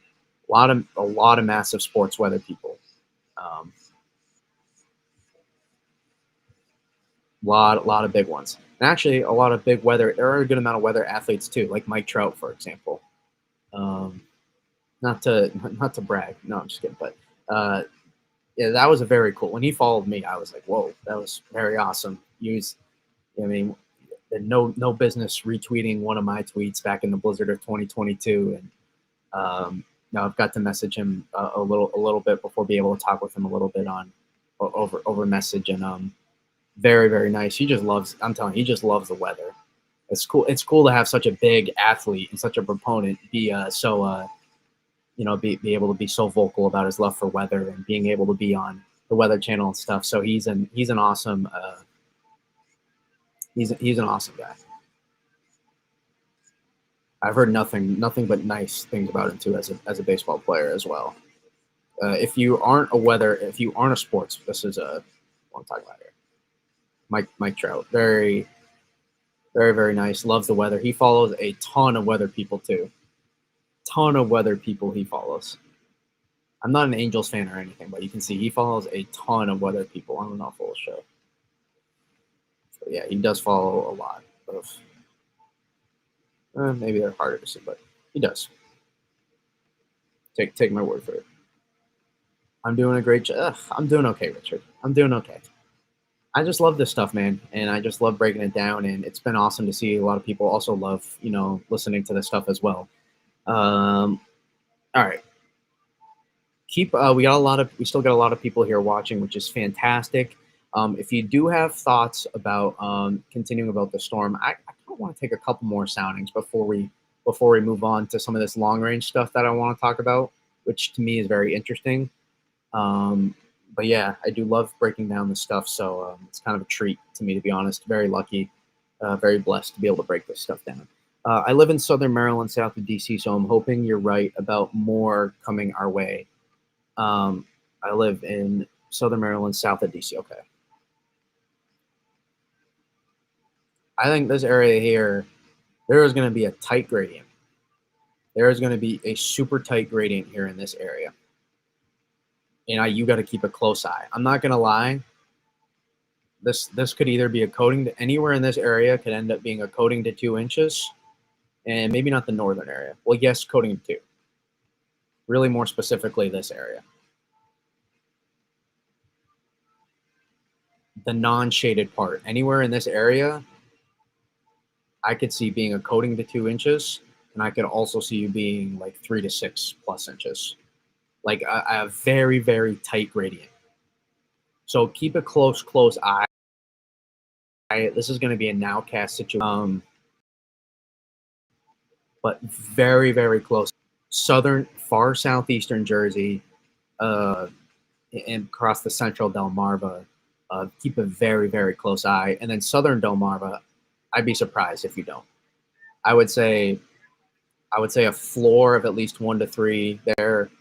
I'd probably forecast at least 3 to 6 plus, and then I went with 4 to 8 in general because I'm going to lean bullish with the 4 for this area specifically, just based on, not because of I want it to snow more, just based on how I think it's going to play out. I really have no ties to this area too, so I don't care too much about whether or not. Sorry, I do care. I hope you get it, but I'm not. I'm sorry. I'm not going to lose sleep, or the fact of whether you get more or less snow. I'll lose maybe a couple minutes if I get the forecast wrong. Though that is what I will, because I owe it to you guys to try to relay my thoughts clearly if I'm going to stream, and then try to do the best I can to give a good snow map for you guys. I do make it. Luckily, I don't have to forecast my map here for you guys and worry about that gradient for this storm. For future storms, though, especially starting next year, we'll expand the snow map down to DC southward. And then if I continue to forecast more, especially farther south here next year, then we'll probably try to expand the map even further south. And yes, that's kind of a general idea here. For snow totals, again, I might even go. I know you disagree, winter weather Grinch, but I may even go possibly 1 to 3 for somewhere on Long Island here. Not that I care too much about your. I do, not to sound me, but at the end of the day, and it's not you specific. Anybody, I'm just gonna make my map like how I want it. That's just how I'm gonna um, you know, do it. But again, sometimes I like to stray away from what the consensus is showing and just try to pinpoint certain clues and go with a scenario as to how things might play out, and I'll have reason to back it up. And if it doesn't happen, then it doesn't happen. I'm fine with that. And then here again, I'm keeping a close eye. I still think southeast of here definitely has plowable snow potential, in my opinion. In my opinion, at least. This is the year for South Jersey. Yeah, I mean, this is the year for Delmarva. This area here has been getting raked.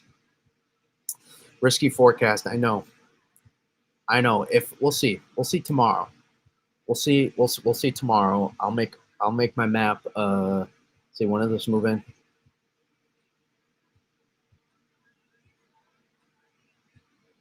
Yeah, I can make my map. Yeah, I can make my map tomorrow. I don't have to make it tonight. I can make it tomorrow. We'll see when I look at tomorrow and I look at how it's playing out. We'll see we'll see what it's looking like. Let's see. Let me read some of these questions here. I'm new to the stream, but I like what you got going on. That's the idea. Again, here it's really focused on a lot of this, synoptic meteorology. We like to go in depth. For those that genuinely curious, like to learn about this stuff, and you live really Carolinas northward, this is kind of the place you want to be. High level discussion here for forecasting, but for anybody that's new, look what it says at the ticker always at the bottom. It says I always encourage you guys to ask questions. Right? I have a method behind pretty much everything I'm doing and saying, especially that's presented on screen. Don't get too far into Gerald's territory. Don't worry, I'm not going to make snow maps down there, but we're getting to the we did have Carolina people even before anyway, so it's anybody that does remember, I was forecasting the December snowstorm, not snowstorm, but the classic Gerald pick that happened in December out there. I did forecast that one, and so I got a little bit more experience this year doing this. But let's see here. Let's see what other questions do we got. What are the chances of Connecticut getting a little snow when the upper level low merges with the surface low? Chances Connecticut, yeah, I think Connecticut. I think coating to a couple of inches here across Connecticut is certainly possible. Especially southern Connecticut and eastern Connecticut. I would and maybe some of those higher terrain areas in northwest Connecticut. I would kind of favor here in Connecticut, but I think at least some flurries back into a lot of Connecticut possible. Just do a general forecast. Some of you getting snow and some of you are getting screwed. Yeah, that would be kind of the general idea behind that.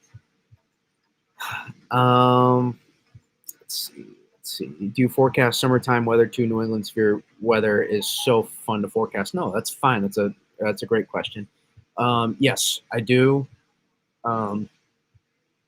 I storm chase myself in New England, so I am a storm chaser as well as like Gerald is as well. But I'm a storm chaser as well, much more amateur. I've done lake effect. Actually, I put in the links of all my past descriptions of my lake effect storm chases. That they're not long term, but they are. I do put some effort into combining meteorology into some of those as well. So I think they're kind of cool. But so you can look at some of those I've done before, and I do chase severe weather as well.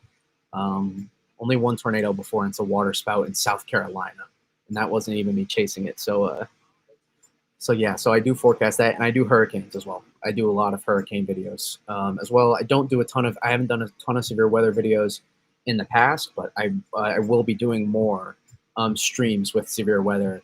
Most of my severe weather forecast has been on X before, a lot of it. But yes, the thunderstorm severes weather will be shifting more during YouTube. And then I've always done hurricanes on here. Hurricanes is how it started, actually, on here, believe it or not snow. Is the back end thump decent for New York City? Decent's a stretch. Could it overperform some? Sure. But it's not I mean, you're going to get probably some accumulating snowfall in New York City. Let's put it that way. I wouldn't go more than coating to 2 inches in New York City right now. I don't care what model you look at. If you want to look at the P-type maps, sure.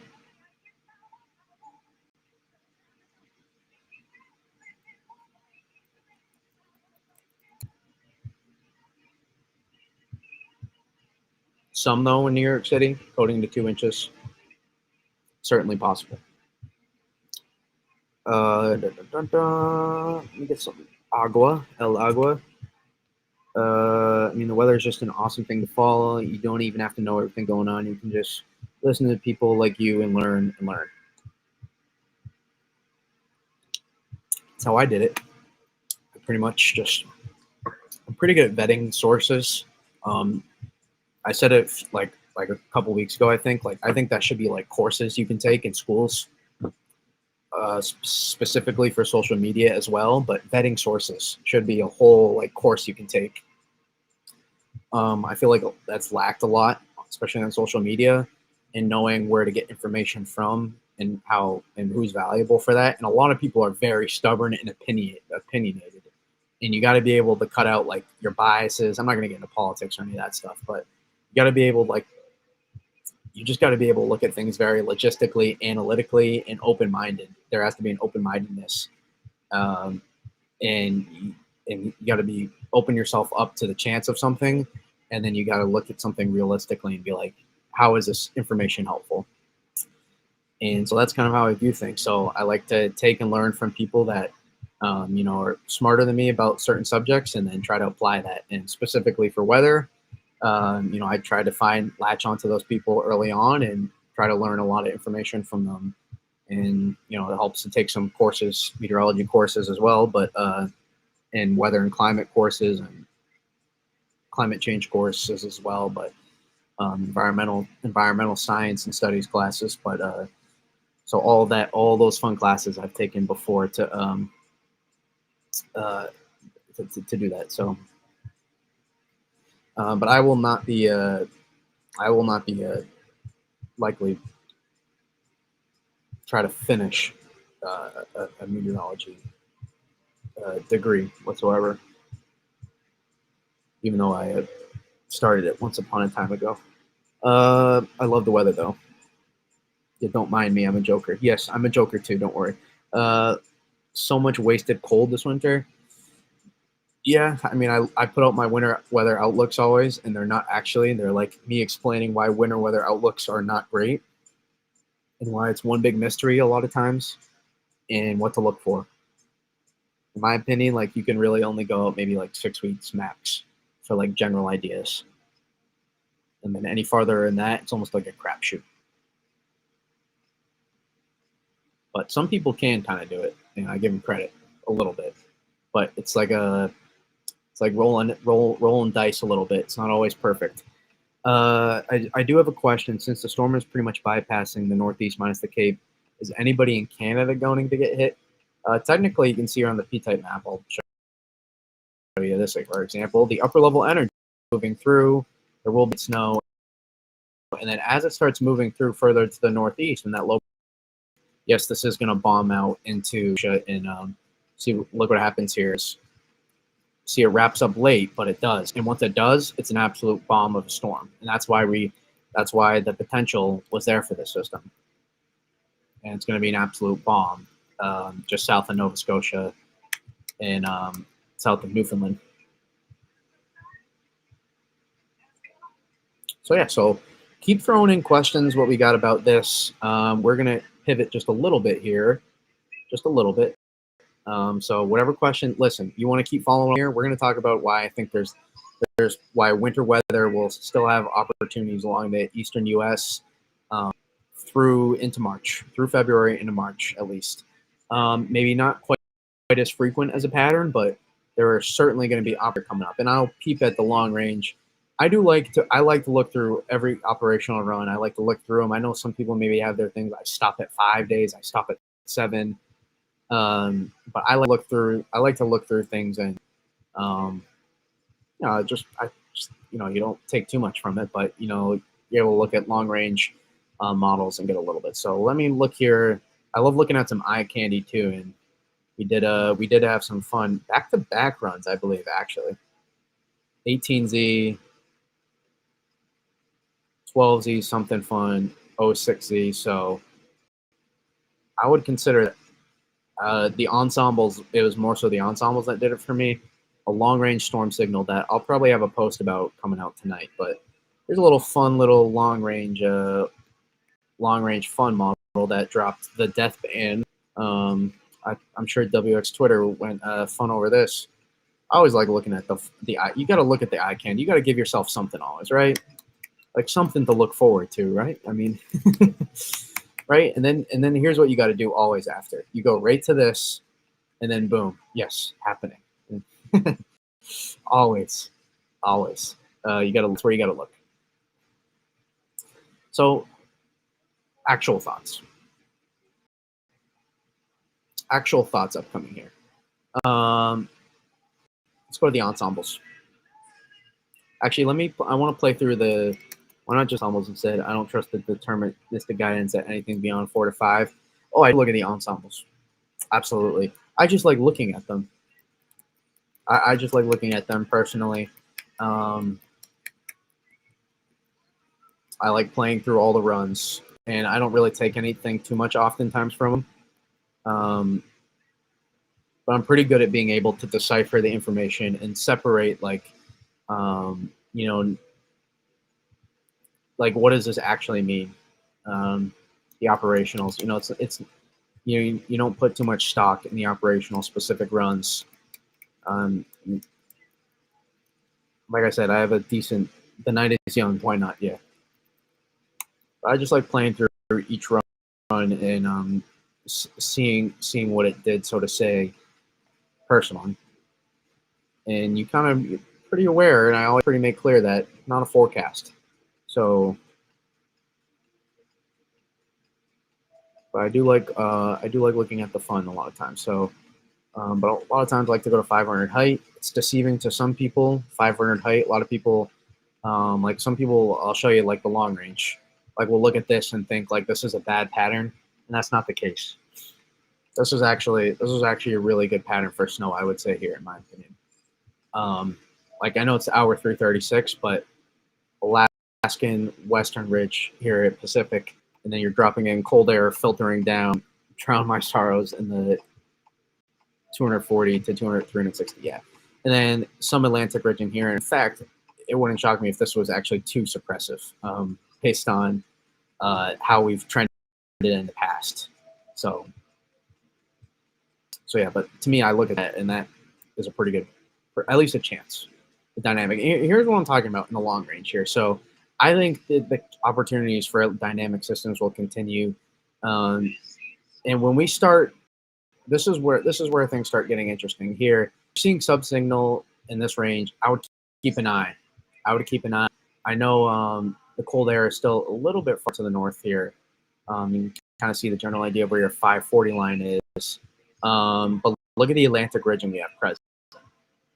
Look at the Atlantic ridging we have present. Opportunity to potentially drive up moisture from the south, and then Pacific ridging present as well. Big common misconception is you need a big block out here. You do not need a Greenland block to get a big snowstorm, especially in this part of the country. Especially in that part of the country, you do not need a big snowstorm. Now, if we're looking here at Atlantic specifically into this region, a lot of times that's more beneficial. Especially into this region here, that can be more helpful.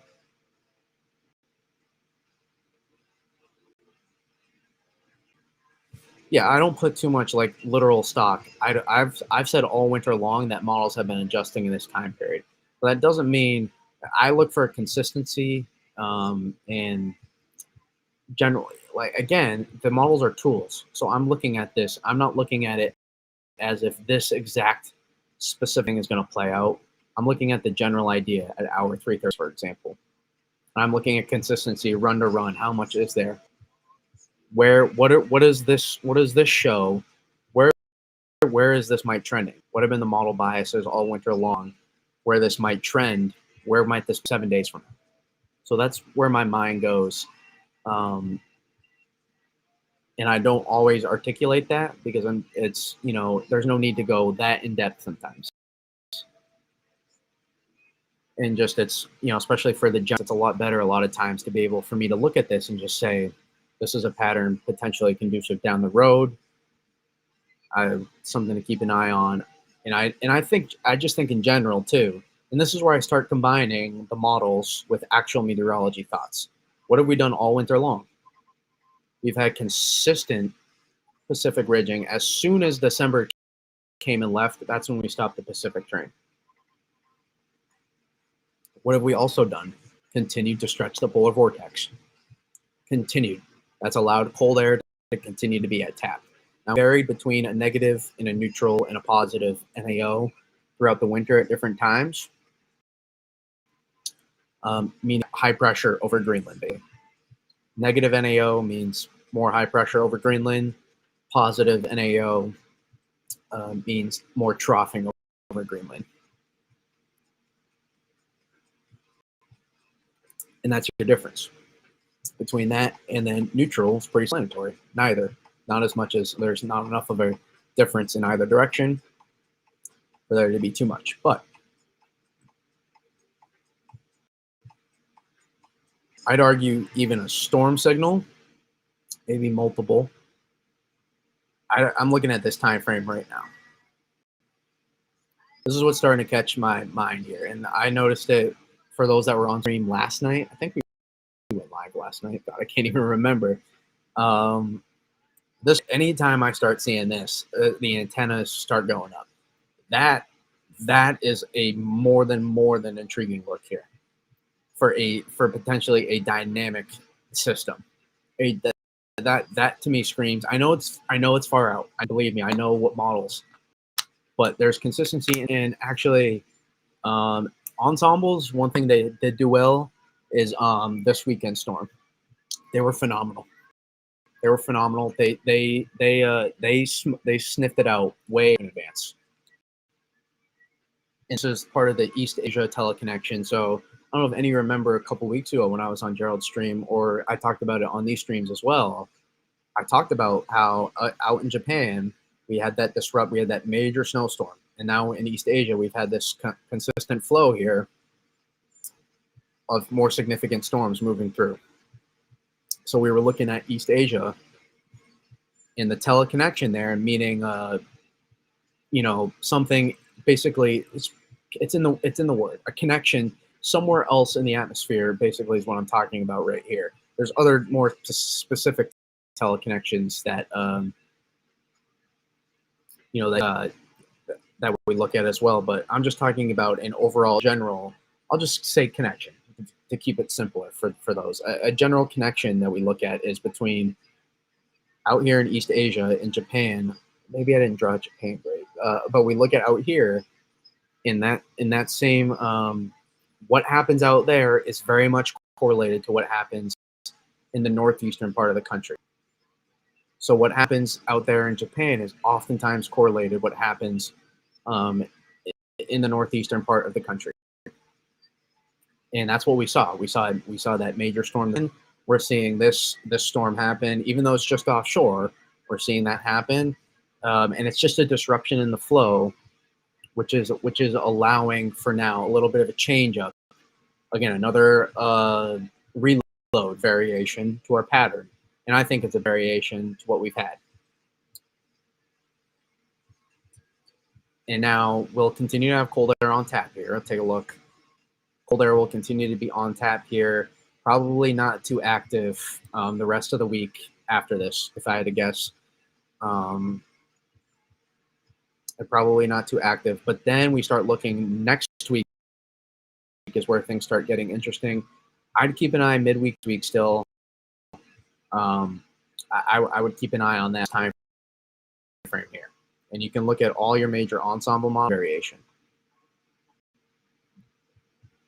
That is a strong one. I almost like the Euro look better. That I'd be worried about suppressing almost too much, but I really like the. I mean, I get very excited. I get a little tingly. I'm not gonna lie. I know it's far out, but these are some good looks here. And yeah, this is the kind of This is the kind of pattern that could get more than just up here in the Northeast involved, in Mid-Atlantic. Like we'd be talking about maybe something that could ride coast, and yes, get maybe even in late February, maybe even get some of these places involved down here. So I'm gonna keep a close eye. I'm gonna try to have a post about this tonight. This is too solid of a look here. The long wave ridging again. Look at that. That's another thing. Agreement kind of way down the line. Way down the line. GFS, not so much. But Euro Ensemble and Canadian Ensemble kind of agreeing on this general idea. And then our kind of treat I also like to do for those that are new, I like to look through the panels. I like looking at the panels in general because I like to get an idea for the spread of what the spread is, because these are meaned out averages. I like to look at all the individual information. You don't really put a ton of, and you don't put any amazing stock on these. Again, some people are new here and we're learning a little bit more about kind of how I like to operate here tonight, but I do like looking at the panels as well. It's fun. A, it's a little bit of eye candy, and B, I'm pretty good at not being able to, look at this and go, oh my God, look at all these big snowstorms happening. Like it's for me, I can be able to, know what I'm looking at. And again, I'm no genius, but I know what I'm looking at least, and to have an idea. And so I would say here, upcoming here, before we do look at those, is right here. I got to keep a close eye, especially Mid-Atlantic, Northeast here. To me, it looks like postage stamp plots. Yeah. Why does the Euro seem to be a more actual? Well, the Euro ensembles have a lot more members, I will say, than everybody else. So I'm assuming you're talking about the ensembles. They do have, it's not always. We saw here with this storm, it wasn't necessarily. I don't think any model was, in my opinion, all that great, besides the AI models. I'll give them credit. But yeah, the Euro does score better than the rest of the models statistically. So you got to give it some credit there. But I don't think the model is as great as some people make it out to be, in my opinion. I think it's okay. But the Euro Ensemble does have a lot more members, so that helps. There's a little bit more of a spread to it to give more range of scenarios. And so I do think the Euro Ensemble, I would lean towards the Euro ensembles over the rest, even though I know it's not as good at times. But just in general, say it would. But every storm is different. There's model biases on every storm. So every storm is different, and you got to take into account those biases every single setup. And you have to be able to have the knowledge to look at it and view it as a tool. And how am I going to use this to try to get the forecast? That's ultimately how it goes.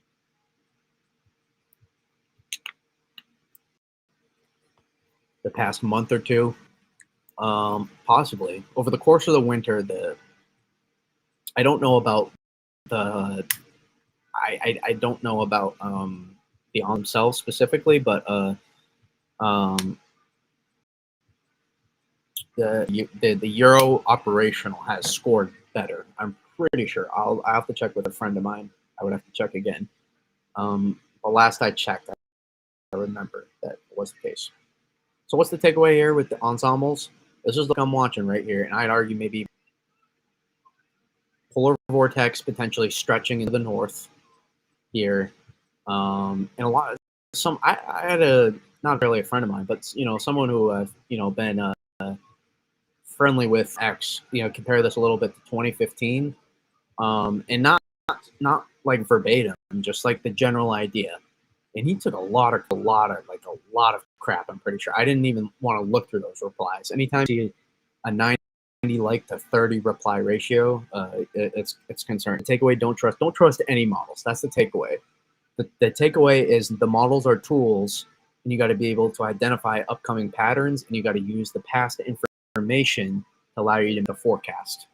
But you can't hold on to the past as well. Like there's this belief now with anybody now that like like I had so many people in Long Island, in New York City, before they got snow this winter, tell me it's not going to happen. That's just how it's gone. It's happened for 2 years now. There's not going to be snow. Let alone now, New York City's on the year. Now, no major snowstorm, but New York City has now, above double digits. They've seen probably more combined this 2 winters, if I had to guess. And so I would be looking at this, all these upcoming stretches here, and trying to explain that, you gotta. There's PTSD. There's emotional PTSD carries over, and when you're forecasting, you got to take that out. You got to look at it verbatim, and sometimes there is, when making maps a little bit, you get some PTSD, and you may have been bullish on one, and you want to lean conservative. That's a little bit more fair, but some people like to talk themselves off the ledge by saying it's not going to happen, so they can so they can get so low, so then when the high happens, they can go from here to here and want to ride it, like sugar when you're a kid. They those highs and lows, and that's how they emotionally try to cope with they're so invested, and that's their way of coping with it. So it is it is very much yes, you do have, you got to be you got to have some some balls of steel to try to forecast this stuff, because you're going to take a lot of crap. You are going to take a lot of crap, and you got to just accept it. You just got to accept it. You're not going to get everyone right, but you want to be as wrong. You want to be as minimally wrong as possible compared to the rest of the consensus. And if you're consistently minimally wrong compared to the rest, that's when you start continuing to get noticed, so to say, and you can get trusted. So I like to think I'm in a more of a trustable category, but some people don't like me. That's fine. I really don't say anything bad about anybody else on here. I keep it strictly weather, so I just have to laugh at the people that expect you to actually get it 100% right. It's tough. I do. That's the funny thing is, I know I'm not going to, but I expect myself to. I hold myself when I'm making the forecast that I'm capable of getting this 100% right, even though I know it's going to be wrong. That's a tricky back and forth there. That's a tricky conundrum a little bit. Makes me a little bit of a hypocrite, but when I'm looking at this stuff, I'm expecting myself as possible. I know it's not going to be perfect, but that's my goal. And what I was going to say is, I had a man I'm friendly with. At least got to aim for it, though. Absolutely. If you're not holding yourself to certain standards and expectations, that you're capable of something, you're being very self-deprecative. I don't think that's the right way to say it, but you got to hold yourself to certain standards if you want to. From my goal is I want to get as good as I can at this, as good as I'm capable of, and in order to do that, what is this? Oh, it's Celtics in Mexico. In order to do that, you have to study this stuff hard, and you got to roll with the punches, kind of. This is what I was talking about here. And he wasn't as far off. This is Jim Sullivan, by the way, who made this stuff, who's a NWS meteorologist, who is, in my opinion,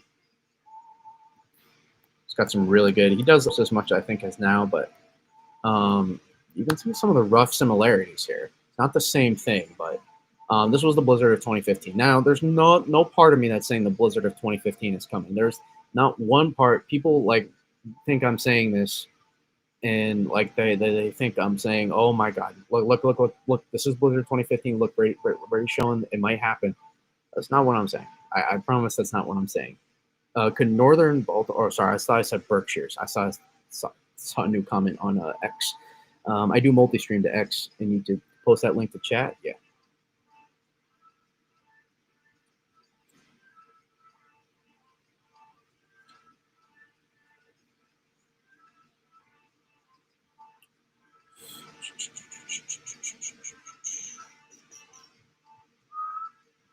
Put that in the chat.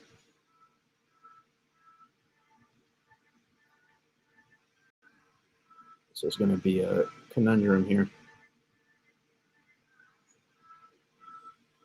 So yeah, so I compared this. I didn't compare it actually. I was just trying to defend. I could see the replies. There was 30 replies. I knew he was probably getting crap and a half. I don't know why it's not letting me. I can actually probably just do it from here, anyways. If this doesn't load, but oh, it is maybe, or is it not going to let me see the chat? You see the technical difficulties that I often have to deal with.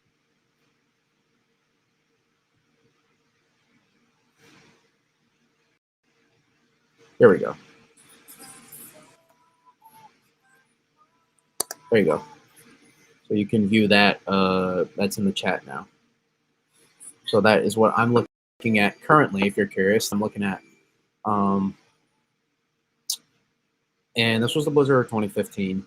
Obviously, people will think, "Oh, why are you showing this?" New York City got 11 inches of snow, and was a you-know-what hair away from getting like 2 feet. So I think anybody would be okay with that. If you want to really get into specifics, yeah, of course. Why do I show this? Because there was actually, it's the idea. It's not the idea that the blizzard of 2015 coming. It's not the idea. People mess it up. It's the idea of, let me go back to the year here. There's long wave ridging and long wave troughing, meaning we work vertical. Right? It's not the same contour, so it's going to be a little tricky, but long wave ridging, long wave troughing. Cold air is your trough. Strong western ridge with strong Atlantic ridging. What does that mean? What does this create? Meteorologically, there we go. Jeez, obviously was not an English major. I think that's obvious. But that means we have cold air on tap here, and this high ridging is going to force a storm track to drop in, and then this high ridging on this over here is going to allow for storms to rise then. So anytime you drop a storm quickly and have it rise rapidly, it's going to pull a lot of warm, moist air. It's a dynamic potential for a dynamic upper level energy system. That's all of this warm air, all this cold air drops down. Now, instead of working horizontally with a storm track, we now work vertically with cold air to the north, pulling up moisture from the south. And we create this baroclinic zone to set up somewhere. And that allows you to get it doesn't guarantee you specifically anywhere, but somewhere in this region here, it allows the opportunity for a high impact, potentially major storm. This is when some of those signals start going off. And shame, I mean, it really wasn't too much range. It's starting to come at least in a little bit more realistic range now. And there's a pretty strong signal. And I'll show you what I mean. Some of the panels, I'm sure, will show it. And the GFS operational, for example, showing it. That was a biblical year for snow. Remember how long it took for the snowdrifts to melt? Yeah, I remember. My snow piles were higher than my house. They were higher. They were higher than that. Like not like I'm talking like the actual snow, basically. Like just shoveled, not like plowed or anything. Like barely shoveled and continued to accumulate. Like I could walk from the drifts. Like imagine like, let me pull up a picture of a house. I'll show you how high the snow was.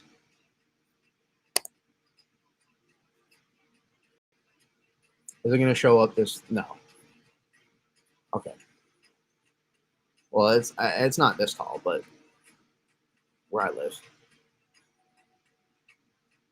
How slow are you going to take? Sorry, it's a little small, but I could walk up. Like the snow piles were so high. This is not what my house looks like. I don't know who's Donald A. Gardner Interactive. Shout out Simple House Designs. They were so high that I could walk from the piles onto my roof. That's how high they were. Like not even like these aren't or anything. Like maybe just a little bit of shoveling on top of the actual snow. This was in March, early March. I could walk from here to on top of my house. That's how high those piles were. They were massive. They were massive, those piles. Snow depth had to have gotten to 3 or 4 feet probably. But here's the thing: we were so cold in 2015 that it actually wasn't a ton of liquid. That's a funny thing. The liquid was above average. Was not crazy above average though. It was because we were so cold with every setup that it was high ratio snow, and that's what allowed you to do it. To get such significant snow totals. That 2013? Oh, that's 2017. The example of a big March blizzard that was originally that was 2 days out, supposed to be a New England blizzard that quickly turned into upstate New York and northern Vermont. And I ended up with about 13 inches of snow, I think. So still pretty good. But some people are like, "Are you complaining about 13 inches of snow?" I suppose. Could have been 24, sorry. But yeah. So again, if you don't know what we're looking at here, we're just looking at the long range look here. Longer range, we're looking at next week. So not that too long range, but I think once we get to the latter part of next week, especially the latter part, I think that's when an opportunity arises for a dynamic storm system to potentially form here. Somewhere in this range. 2017 had so much potential. It still did well. But there were certainly some stuff there that I'm sure some people like to have back. And then here on the GFS ensembles, take a look here. I mean, again, it's a little bit different, maybe pressing a little more than maybe I would almost like. But if you were so strong here with your bridging, I mean, this is pressing a little bit more than I would like, almost. A little bit more. But certainly can't rule it out. We've seen time and time again models underestimate the polar vortex, the amount of press.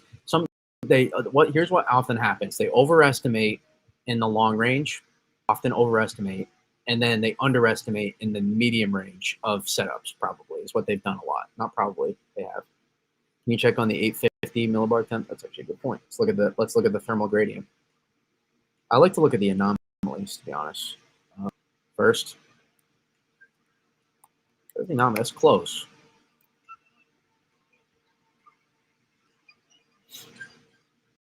Pressing a little bit more though.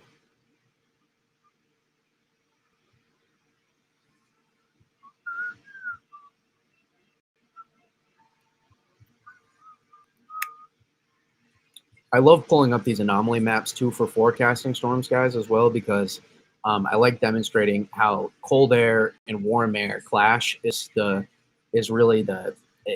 driving force behind so much meteorology. Driving force. It's one thing that anybody that's taken a meteorology class before knows that thermal gradients, baroclinic zones, they are highly, highly talked about. Very much highly talked about, depending on your course you take. Bring on the craziness. I would love an opportunity here. Let's Canadian ensembles here. Yeah, look at that. Look at that.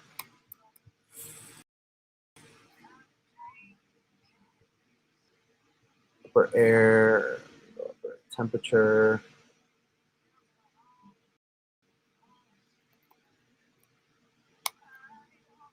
That's intriguing.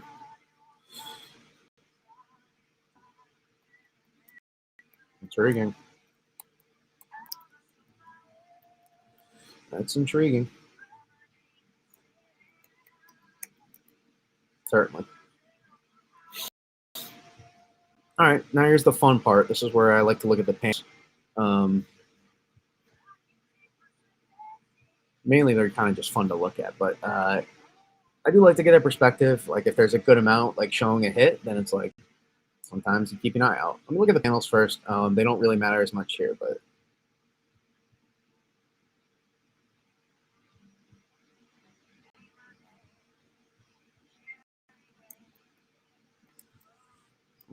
okay.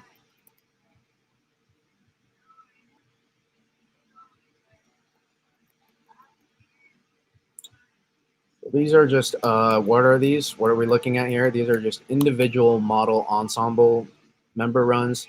A lot of these do like crazy stuff, so they're not a lot of times relevant, but this is what creates the mean. So all these different members that run here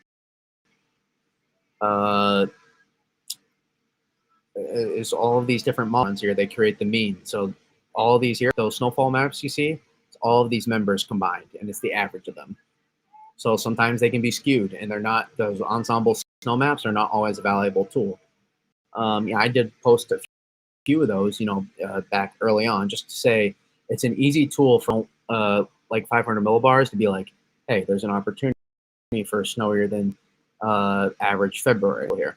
And that's obviously verified for a lot of, especially, southern New England's done well, central New England, northern New England, especially into upstate New York. But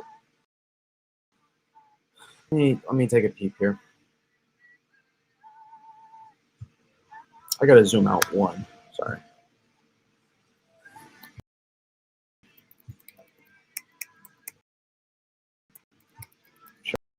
And then, okay. Yeah, kind of own it.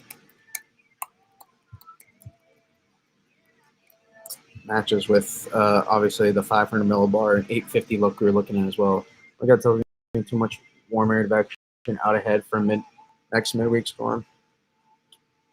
Yeah, we'll see what guidance kind of converges on here as we get closer. What is the snowfall range for Southwest Virginia? For when? Unknown chatter. For tomorrow night or for upcoming here in the pattern?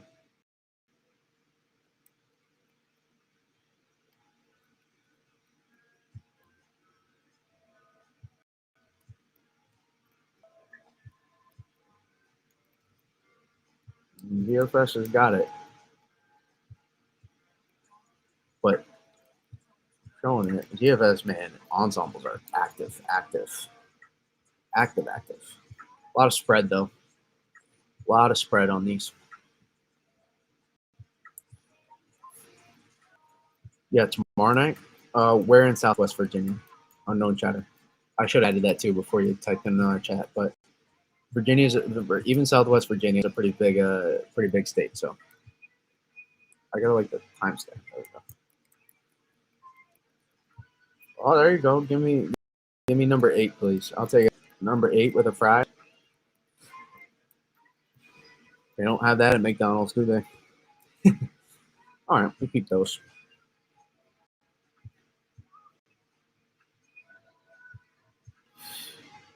AFIS, your AI. We can take a.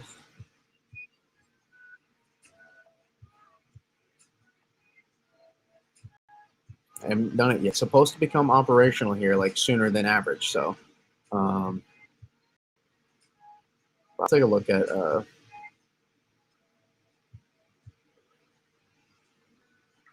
I'll take a look at the Euro AI. It was right about this range, on about 200 hours out last time for this weekend. So Washington, chocolate. All right. I don't like going out. I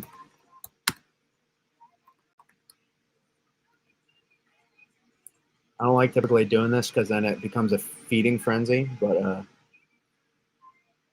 it is quicker than me like continuing to.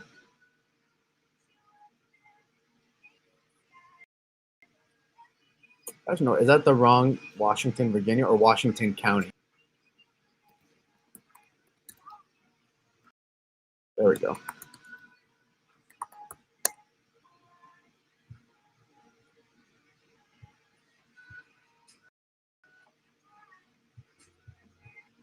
There we go.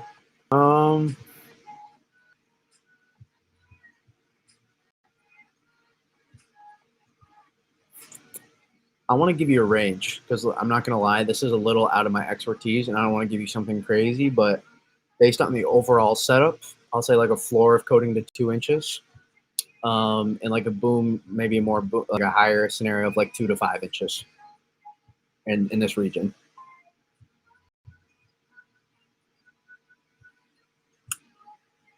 So that's what I would say.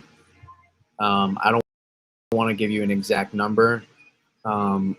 I don't want to BS you at all whatsoever. I mean, I don't want to do that at all. So I want to give you a good, possible. So I'll say like a floor of coating to 2 inches.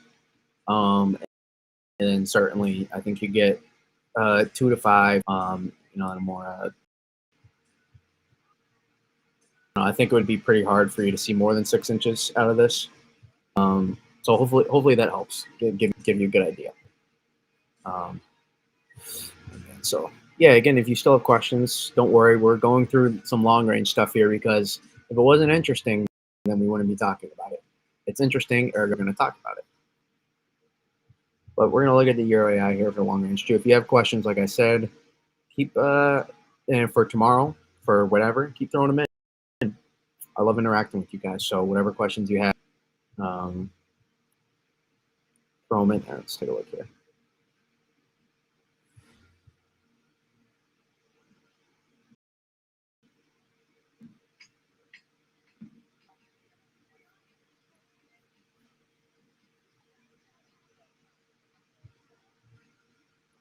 Switch it here.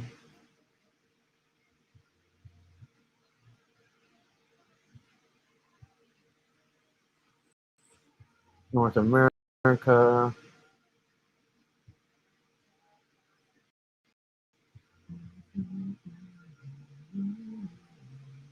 Kind of smooth it out here on the Euro AI. So I will say this is not probably the best shorter range model to use. You're going to change IFS time to yes. Well, they're not changing the time necessarily. They're just having it come out sooner.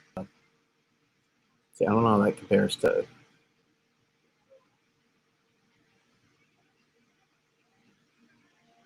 little closer, but it's not going to be able to pick on a lot of this. It does smooth it out some, so it's short range probably not going to be the best for QPF, and you can see it kind of picks up on it actually. So you can see it does, but does roughly pick up on it, but it's not going to be the best for like specific totals and everything. Again, nor are that's the goal of the short range mesoscale models. That's the goal. They kind of fail at that a little bit, but I like looking more at 500 millibars, typically more, but see, it shows offshore storm.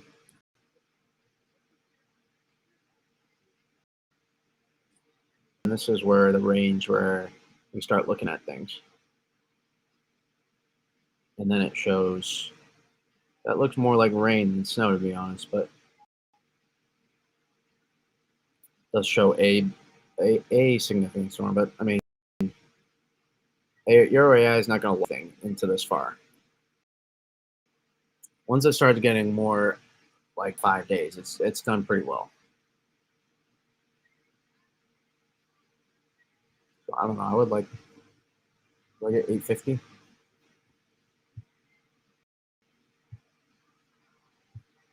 Let me look at 850 temps here.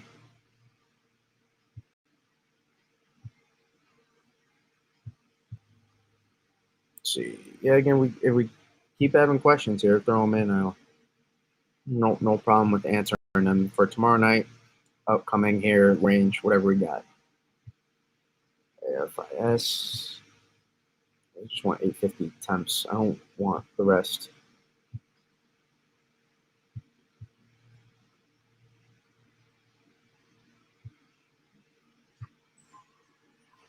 All right, we'll go with here. We'll go with here. And we don't want Europe. We do not care about the Europe weather.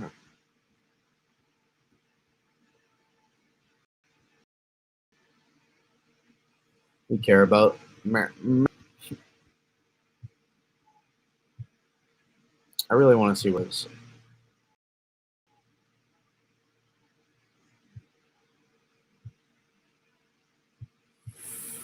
out here. This is directly from the ECM WF website, so I was curious. What's the contour though? How do I know what the? Oh, it's in there. Oh, these are only the 500 height lines though. Where's the 850 temps? Can I not read?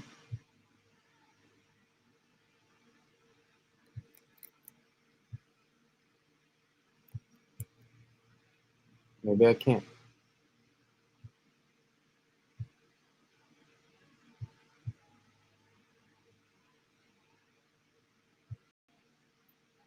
It's definitely showing a pretty dynamic storm during that time, though. But I'm sorry, I'm not going to hold my to the hour 220, whatever, your AI. That's where things, no,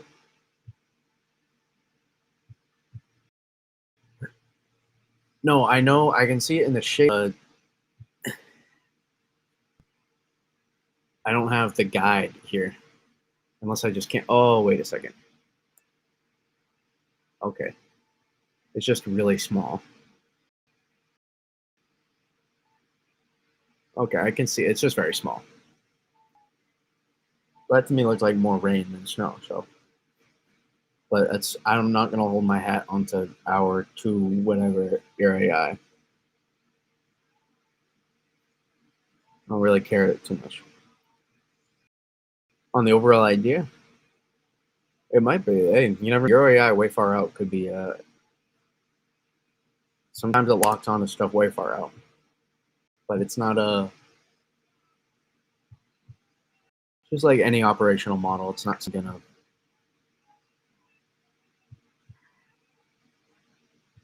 button right next to the full screen button on it for next time. We look at the Euro AI, but again, here's radar, what we got going on right now. Starting to see a lot of that overrunning precip get going from the initial, mainly from before that's out ahead here. Again, a lot of our upper level energy still back here, and you can see that.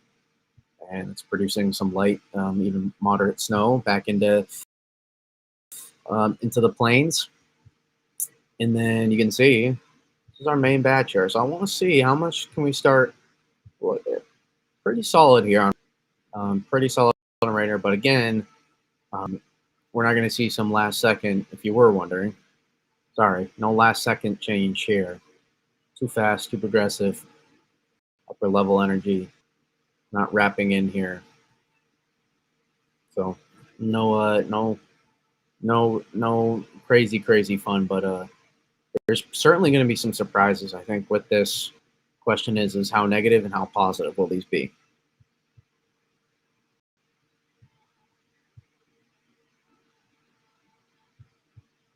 But looks like Tennessee, Kentucky starting to work into it. A lot of moderate snow working across here. This area will start filling in here over the next couple hours. Already is across a lot of it, but continue to see it fill in more. And Southwest Virginia here already, my man. Already about to get into some of it at least, but probably going to run into I think it's going to run into some traffic a little bit. So wouldn't expect too much accumulation quite yet. Oh, this is what's slowing me down here. I'm watching my live stream.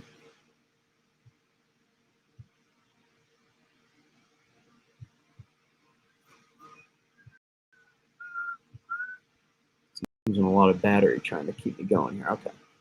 Tab's going.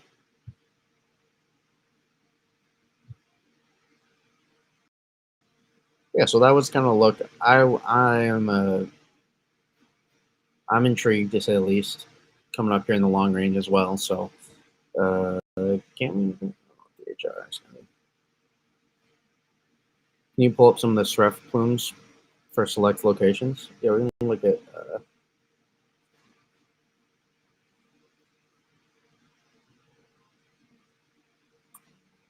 pivotals. It's gonna kill my computer, but pivotal is way more taxing than weather bell for some reason. I'm assuming we'll just look at the snowfall. It's 10-1, so it's the same as QPF.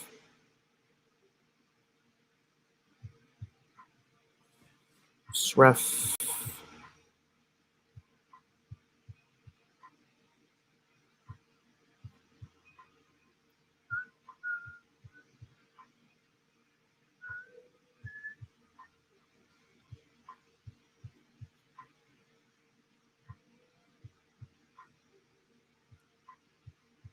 use pivotal.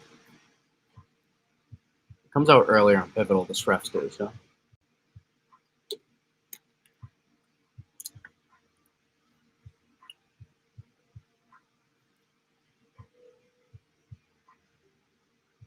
But pivotal kills my battery way more than Weatherbell does. They backed off from earlier today. They definitely backed off.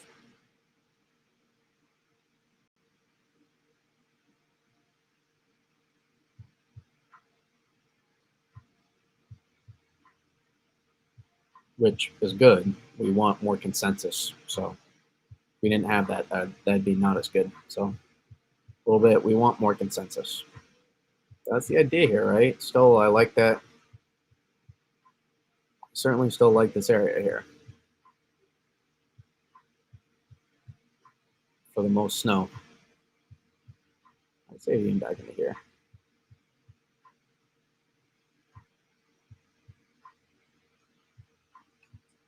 This is that area I like.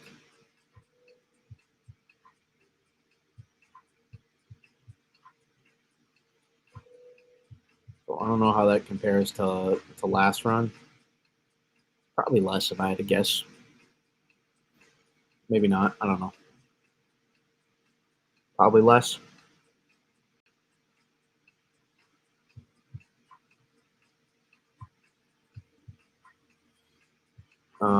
More for Delmarva.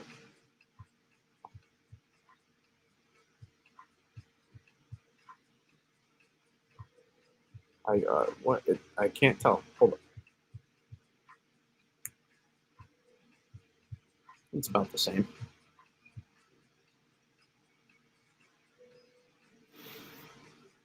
Maybe slightly more in just like total, but not necessarily more expansive. Man, this is such a vibe. I love breaking this stuff down, man. Late night vibes, breaking this stuff down. I'm lucky to be able to get to this stuff, have the access to this, be able to do all this stuff. Super lucky. That's why we got to keep growing on here, man. I think we have a really good niche here. I think we have a really good niche, and it's done very well on X. We've grown.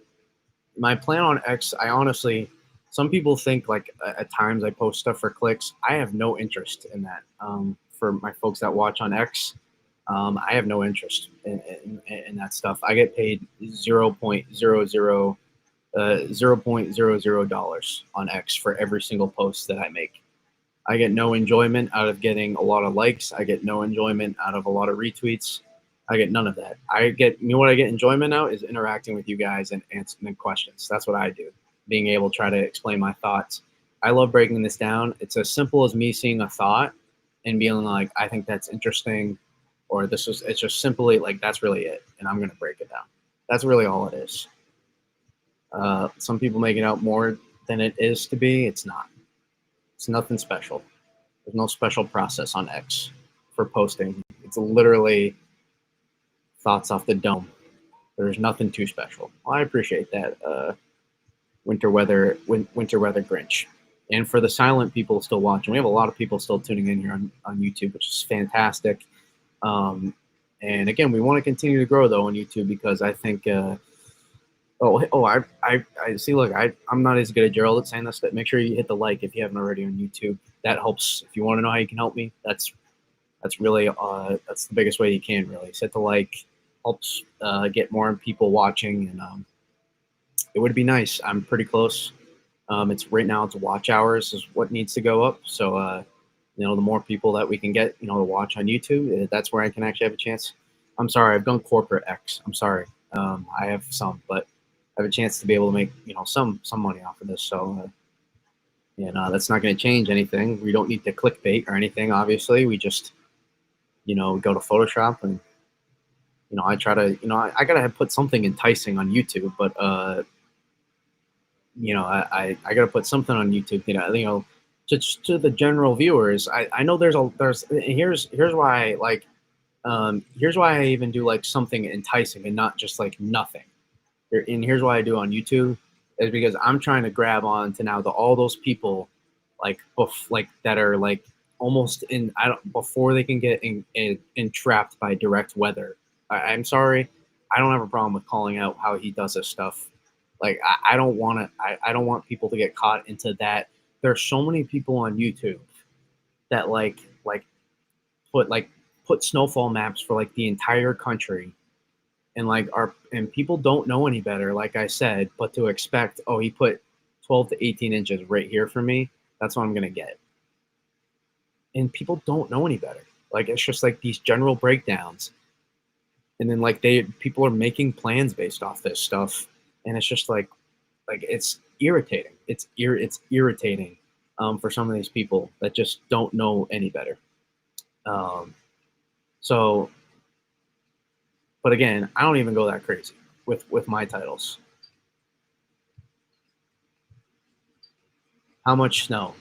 Big totals or no? Is a snowstorm coming? Is a blizzard coming? Is this like I'm never gonna put something to be like, tune in, big blizzard definitely coming when it's like 1 to 3. Why would there's no point in me to do that. There's no point in me to do that. I don't need to do that. Like there's no point. But I did need to improve I had no thumbnails. This was my first year of doing thumbnails.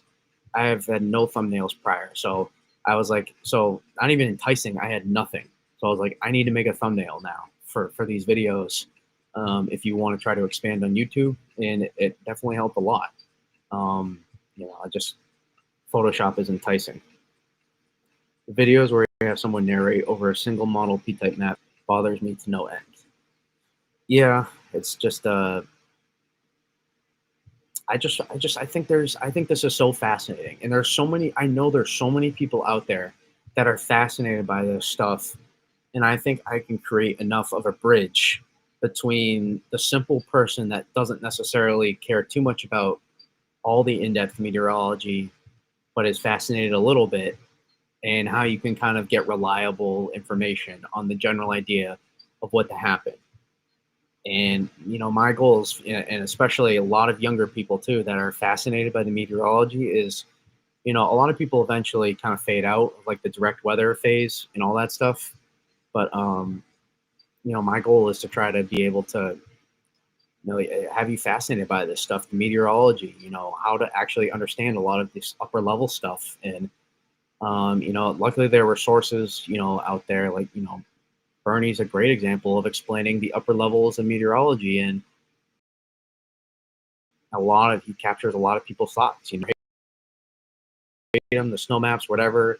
I love how he breaks down whatever thoughts you have on him. I love how he breaks down 500 millibars and the actual meteorology, and he has a reason for his regardless of if you like his map, whatever. Hurricane season. I'm not even talking about that. I'm just talking about winter weather. You gotta have, you just gotta know what you're talking about a little bit. And I think it's very valuable in a day and age where it's so easy to get people to believe what you're saying on social media. So easy. Your credibility is not by your brain, it's by how many followers you have now. That's a bar right there. That was kind of a bar. And it bothers me to no end that it's just people are attracted to the hype and the crazy maps. And I love the maps, but but for me all this stuff is way more fascinating than all that preliminary stuff. So I really just want to create an environment where it's a safe space for you to ask questions, a curiosity about meteorology. Still ask all those specific storm related questions. How much snow am I getting? But I'm going to explain all the meteorology first, and then it's going to make sense of why I'm thinking when I'm thinking for my snow. So then as the storm's happening, you can be like, oh, Brady was talking about this, and okay, I understand why I got this amount of snow, or I understand why the models are doing what they're doing now. Here's what I'm going to look for to see how I can get more snow or less snow.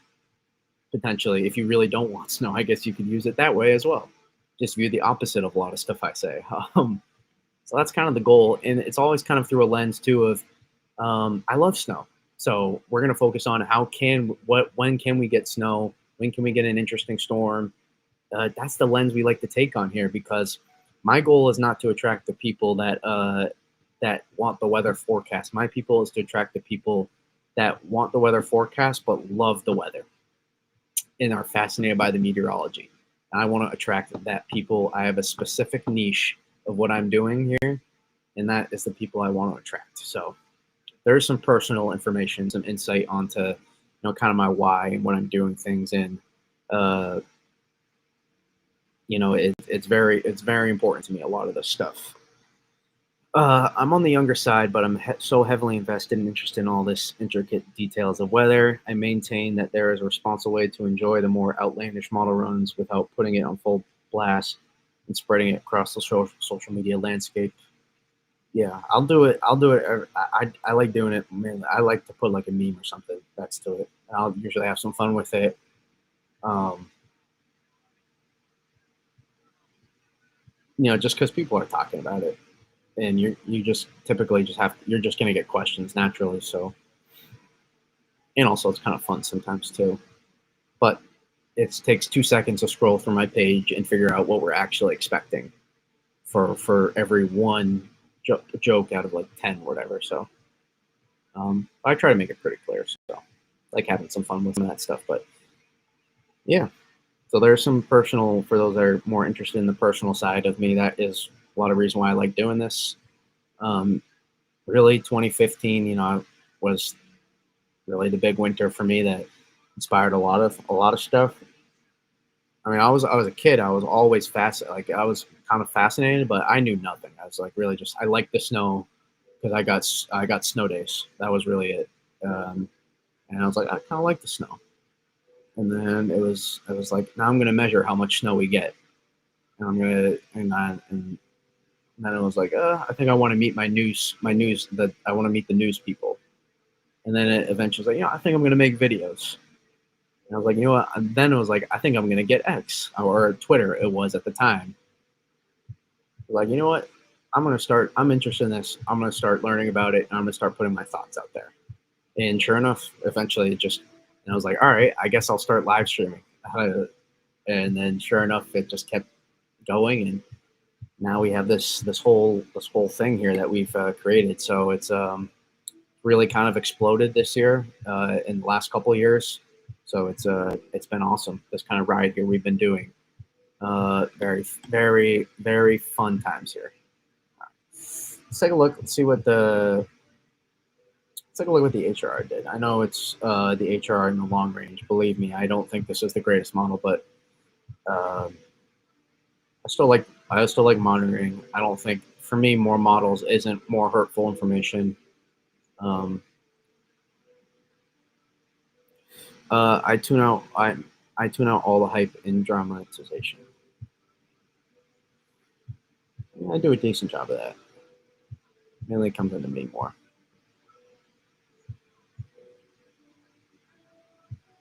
A little bit slower. A little bit slower. Why is that such a dramatic change in the why? It's such a I know it's a mesoscale model and it's going to be susceptible. That is that's a big change to the 500 millibar. Okay, that's obviously going to change it because the hour's off. But man,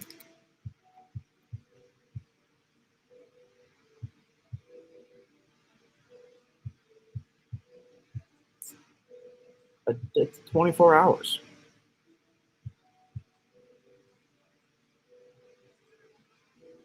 Let's see.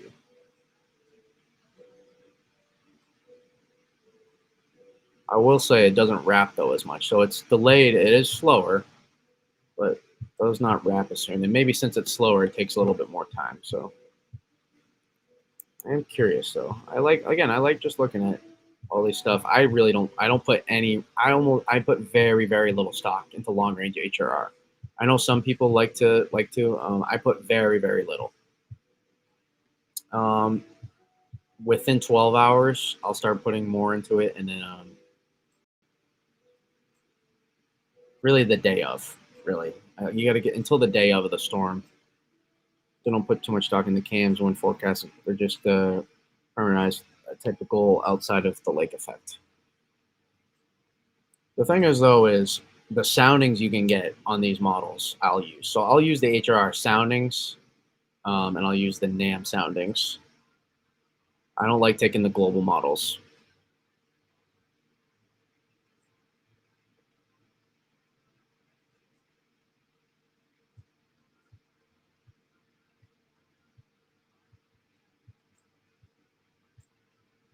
Let's see here. So it's not at 12 hours. You might as well just look at radar. That's the thing. Oh yeah. But yeah. That shit. I thought that was. I thought that was pretty clear.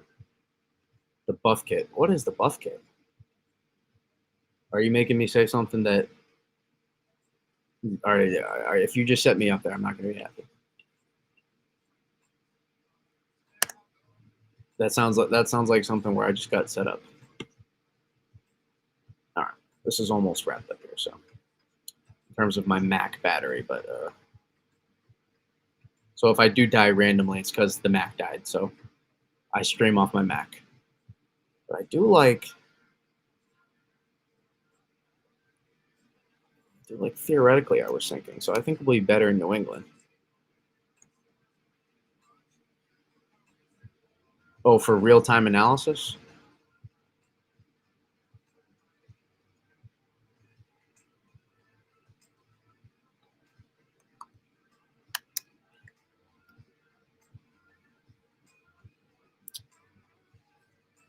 I do not. All right, let's look at HRR here and then call it. We'll look at the. I don't like the P-type map on Weather Bell for this. But we saw the 500 changes. I want to see if it matches.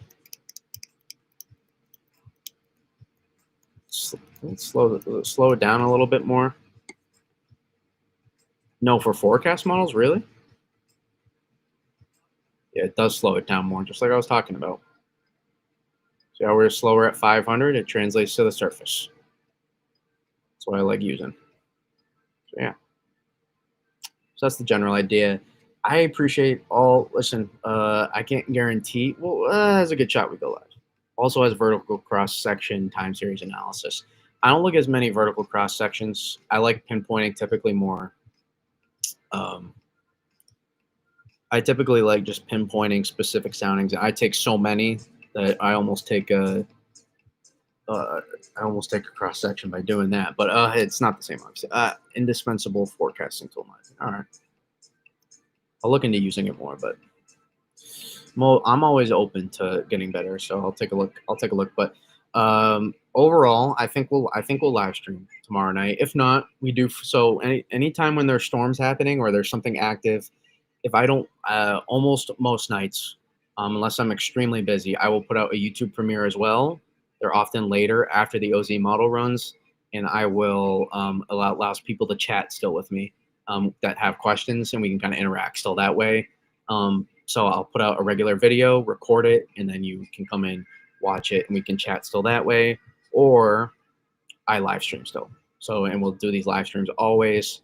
Obviously, as you can see, guys, we go in depth. For those that are new, we go very much in depth here, and we appreciate I appreciate all the interactions we have, and it gives you a chance to get your questions answered as well. So, as long as I remain a smaller channel, so yeah, so that's kind of what we do here, and again, anytime there's big storms in the winter, hurricanes, we're going to be doing more severe weather. I'll stream it more now, so this is a little insight. We don't usually go this long, honestly. We went pretty long here tonight, but yeah,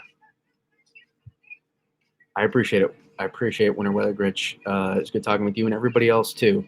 No, thank you for coming in, and I appreciate everybody else coming in too. This was probably our longest stream of the year, so thanks everybody. Peace.